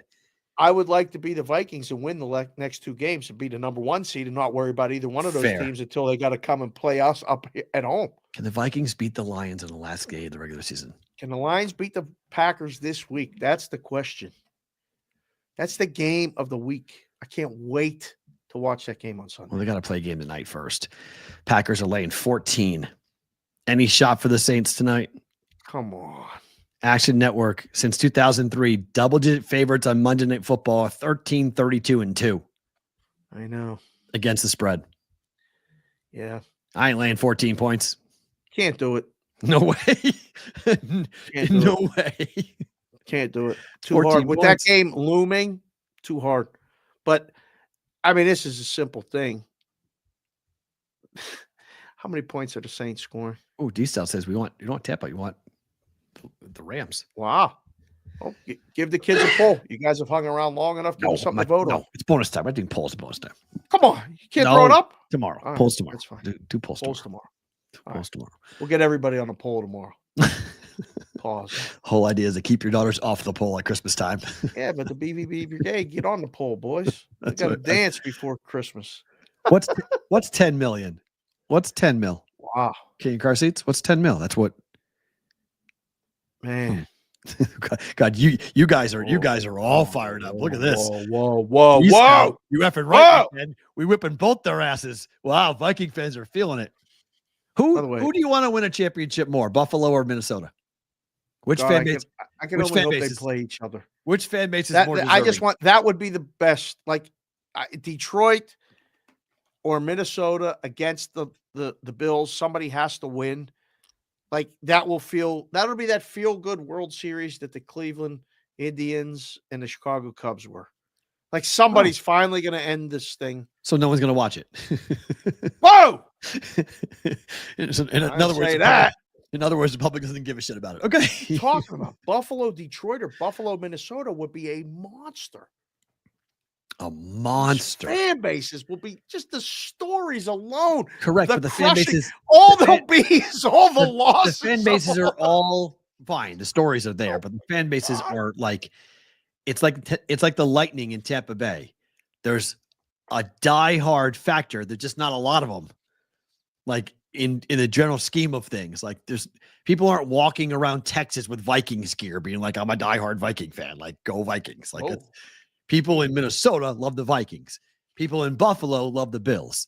If you're not either from Buffalo or have a sick, ridiculous, like masochism thing going on. You want me to lip here? Yeah, like then you choose Buffalo. But people who are like, living in New Mexico who don't have NFL teams aren't choosing the Buffalo. There's Bills fans in New Mexico. I mean, who are from Buffalo. A couple. Or from Buffalo. They're Buffalo people. They're not people who grew up there were like, I'm a Bills fan. Like, no one's doing that. I don't know. The Bills had a lot of people being Bills fans when they were getting to the Super Bowls. Those were fun teams to watch. Thurman Thomas, Jim Kelly, Andre Reed, Bruce Smith. Like, there was a lot of people that were rooting for the Bills to finally win a Super Bowl. And people bet on them. Jimmy, I'm not saying that Lions fans don't exist. There's a lot of Lions fans that exist. I'm not saying that. They travel. I get Lions. But people right now, being a Lions fan had like a masochism angle to it. Like, they suck so bad for so long. Like, if you're a Lions fan, like it's a running joke that you're a Lions fan. Like, it happened with Patriot too for a while. Wait, that doesn't exist like that anymore with the Lions fans? What do you mean? Now they're bandwagon because they're good. So like they still haven't won anything. Yeah, but they like Dan Campbell biting kneecaps, and they like the Lions now. Well, it's good to be like that when your team's good. You should get ready. Correct. But you still have to remember that you haven't won anything. The bandwagon is growing. Haven't won anything. No, but the bandwagon's growing. So people are jumping on the Bills because of Josh Allen, but Josh Allen's won nothing. So, we'll see what.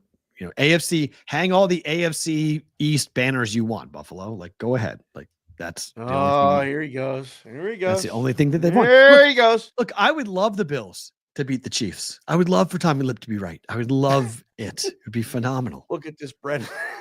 This is funny. Brennan goes into chat and says, I'm from Minnesota, now live in Michigan. And if the Lions win a Super Bowl before my Vikes, I will vomit. What about the Bills winning a Super Bowl before the Vikings? If the Bills play the Vikings in the Super Bowl, how many combined Super Bowl losses is that? 8? The Vikings have lost 4 Super Bowls, right? And the Bills I think have it's lost 4. The Bills I know have lost 4. Yeah, so it's 8. So it's either 8. 8. Yeah. There's one way of snapping a streak. place. Someone's got to win. Somebody got to get it done. Someone's got to get it done. Oh man, yeah. Before we do better to book it, our friend Robert came out with this tweet from today.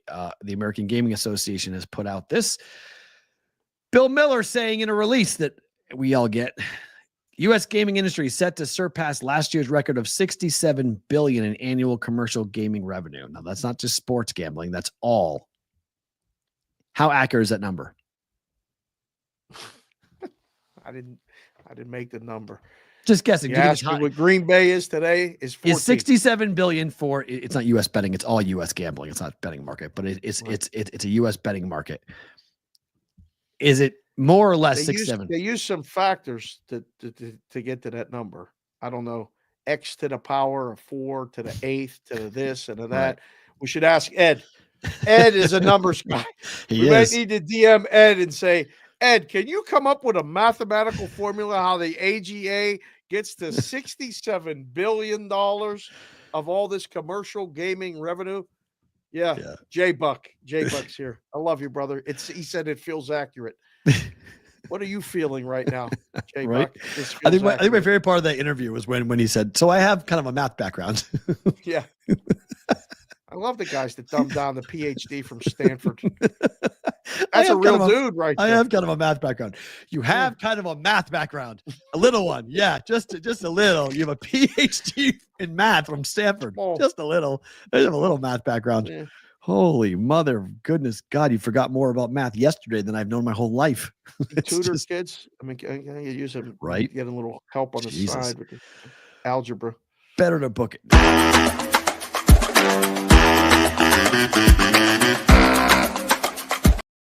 All right, Packers are winning. They're not winning by more than 14 points. Oh, look at this. Packers -8 over 36.5. Same game teaser. Boy, oh boy. Those professionals are going to come after you for this. Why? Taking his side down to -8. What are you doing? Winning. That's what you're doing. How does this not win? This wins. I think the Packers have a real good shot of winning this game somewhere in like the 30-17 type of range. Team total for the Packers is 28.5. That's the other bet you can make if you don't want to do the teaser. 28.5. Packers have scored 30 or more points in 4 straight games. Very surprised if they don't do that today. But the problem that I have with it is it falls 28 or 27. Right. They take their foot off the gas. So I was like, you know what? Right. I'd rather have a 20, like this is saying 27-13 type of thing from a final because the total is 13.5 from a team total perspective for the Saints. Yeah. I'm watching the chat now. J-Bucks carried to 6 and then rounded to get to the 67 million. I love that guy. Sports Avenger, in case you need to hear it. What did he say? That's $67,000 million. Houston, we have a problem. More the problem in Houston. It's a problem all over the place. 67,000 millions. I don't think the Saints score. J. Dalbets just said it. It's unbelievable. Sometimes I was thinking stuff when I say it and thinking. I'm not sure the Saints score 17. I would agree. That's the problem. Right, but I don't need them to score 17. What's your total? 36.5. I thought it was 38.5. No, yeah. 36.5. 27-10. Bye-bye. Wrap it up. That's how it could fall under the 28.5. 27-10, but 27-13. Get you there with this. Yeah. 27-10, so, I'm good. 27-10, I'm good with. Yeah. So gets me 37. Fall right around that number. Man, these numbers are sharp. I don't know. I think Packers win going away. I just think that if we get a cover, it's the back door, 100%. And it's one of those games where something happens early. Yeah. The Saints get a lead, and then, something happens, and the Packers have to come back, win this game by 7. Could it fall that? Yeah. Yes. Unlikely. Celtics on the road against the Magic, under 215. Boston is 9-4 to the under on the road this year against the number 1 scoring defense in the NBA. So this is the NBA's Hail Mary. They play all today. Yep. They play nothing tomorrow, and then they are trying to regain back Christmas. But correct. And it's crazy because like the Sixers are playing the Celtics, which normally would gain at least some of my time on Christmas. The Lakers are playing Golden State on Christmas. Like I ain't watching none of this. Oh, the NBA is so mad about losing this. They're so mad. I gotta be perfectly honest. Like I'm not. I don't know. So under in this game, I like the dog. And So what's the total? 215. Yeah. All right. I'll say this is a bet. I like the dog plus the points, but it's dropped a lot. Sabres have lost 13 straight games.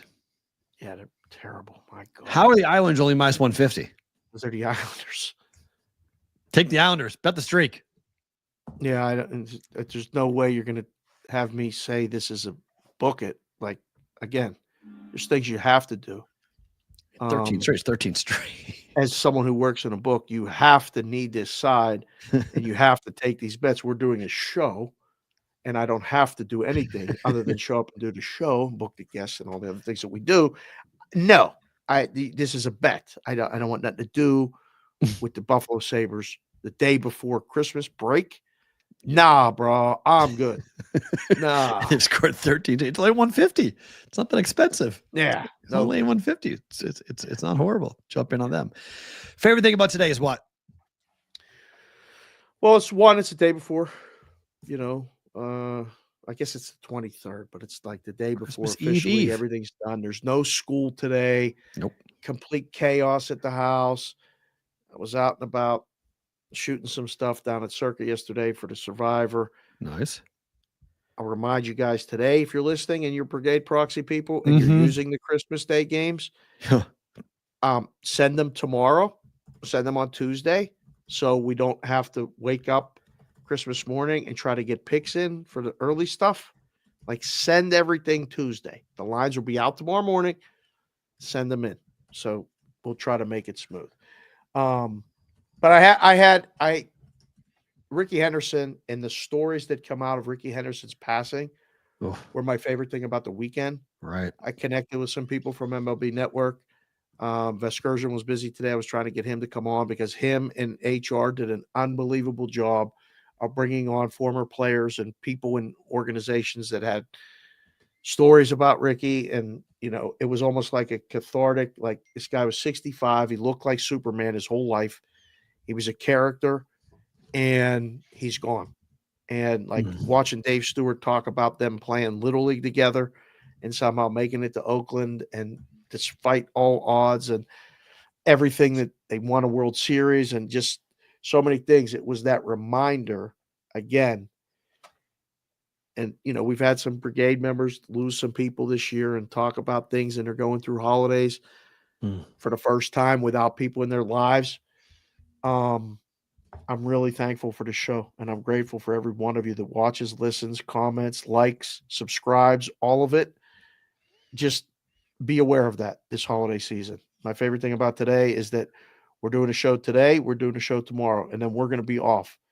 But that doesn't mean you can't reach out on the socials. You can't reach out via email. I went through some emails late last night after the football game, and I was bored, and I was like, oh, man, we got the email from that guy back in December. We got that email from that guy in November. I don't know where the future of the show is.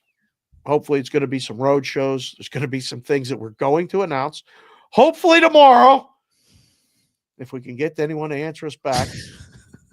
But our goal will be to bring some more people together via the show in person. Yeah. Take the time and meet you guys and make the connections that we've made through the show, through the hats, through the Brigade, through the ish time, all of it. I'm just really, my favorite thing about today is the show.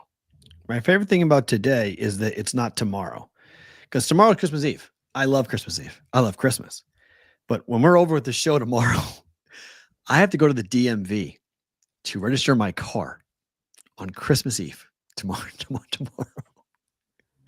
at 2:00. Do you know how angry people are going to be who are working at the DMV on Christmas Eve? Because in Nevada, every once in a while, they make you go there in person. You can keep on doing it. You can register your car online and you can do it at a kiosk until you run out a certain number of, I don't know why, but they just said you have to do it in person. You have to be here in person. I need proof. I have to bring this piece of paper that states that I have insurance and everything else, that I have to bring it to sit and physically be at the DMV on Christmas Eve tomorrow. There has to be. You must have screwed something up. Not really. There has to be a reason why you have to do this. According to the person I asked, he said, "Did you change your auto insurance during the year?" I said, "Yes." Oh. And they said, "Well, when you change your auto insurance and it doesn't speak if you didn't get the paperwork sent over in time, if Geico doesn't send it over in time to tell them that you have it, you have to show us proof that you've been insured the entire year." Yeah. We have to physically see the right. They want the writer. They want the actual writer. So you missed the deadline. You switched insurances, which is not a crime, but you missed the deadline. Now they're making you pay. So what you need to do is go in with what, like presents? With either an ugly sweater, like something to put someone in the spirit, and then you should bring lunch. To who? You just the bring whole place. The whole place. Just bring a pack of bagels, like stop at Einstein's or something, or get like the whatever, and say, "Hey, it sucks that you're here for Christmas Eve. I'm sure, but thanks for your help and thanks for being here. Here's a little something for you guys on the way out, and your experience will be much more pleasurable. Either that or go in and drop a 20." Well, I was say, gonna, "Hey, I was going to buy scratch. I was going to be my grandfather. I was going to buy scratch tickets and then give him scratch tickets in Nevada. Just go over, just drive down in Arizona because we don't have them here. Or buy him a future ticket of like the Chiefs. Be like, here's a future of the Chiefs. Don't do that. They may not be football fans, you dumbass. People like to eat. Food is always welcome. No, it's not horrible. It's not a bad idea. Maybe go grab donuts or something. Donuts would be out. There it is, JPC. Donuts. Yeah, to go get. You can't ever lose with donuts. Yeah, to go get a couple of donuts. Walk in with a dozen donuts. Because so that's where I'm going. When we're done tomorrow, I'm going to go and sit until I don't know when, 2:00 appointment. I have no idea how many hours I'm going to be sitting there on Christmas Eve to get my car registered before I go. I'm going to guess you're going to be there a lot less time than you think. That's my hope. My hope is that like the reason this might turn out the way the universe is working might be quick. Yeah. Where we think bad and then it's worse. The thought is worse than the actual result. I have a feeling that this will be a quickie. I mean, you're not going to get no title shots out of it or nothing, but this is going to be fine. I hope they call the pen isn't nice on Christmas Eve. I'm going to be nice. I'm not going to be mean. I just want to go in there and just be. People were genuinely worried about it. They wanted me to do a well check on you on Saturday. I'm like, leave him alone. He's fine. Oh, I was fine. We're just rage tweeting. Everybody was like, what is wrong with your boy? I get these texts. It's fine. He's fine. Just what are you talking about? My DMs are open. Just ask me. Send me a tweet. Just send me a tweet. I get very emotional about SEC football. Yes, it's a good thing. So it'll all be over after Notre Dame beats Georgia. I don't have to worry about them. Although Texas is going to win because that. What are you talking about? Texas is SEC. It's like, SEC it's really. You're with the national championship. There's 3 teams. There's 2 left. So like, and one's the favorite to win it all right now. So like, where was Georgia on that list? By the way, 3, right behind Oregon. No. It's Texas, and then it's Oregon, Ohio State, and then who? Was it Georgia? Yeah, then Georgia. Okay. Plus 480. Okay. Same odds as Oregon. So 3rd. Yeah, I was right. 3rd on the list. Same odds as Oregon. Oh, that odds maker mailed it in. They should change them up a little bit. Can't be the same price. Why not? They got a pick 'em game. They do. But they don't buy on the Irish. Irish 7-1. Clearly, they don't think the Irish are live. They think if they beat the Irish, they can't beat They can't beat Penn State. Well, they need that. They need that Irish money. Like there's a lot of Georgia money already in the pot. You don't need to go get Georgia money. You need to go get the Irish money. Isn't there tons of it? Isn't the Irish fans the most wealthy fan base in all of college football? They don't bet it. They go make it. They don't bet it. Oh gosh, yeah. I appreciate you guys. We'll end it with this. I got a couple of people who DM me about Justin and from our interview about him losing $330,000.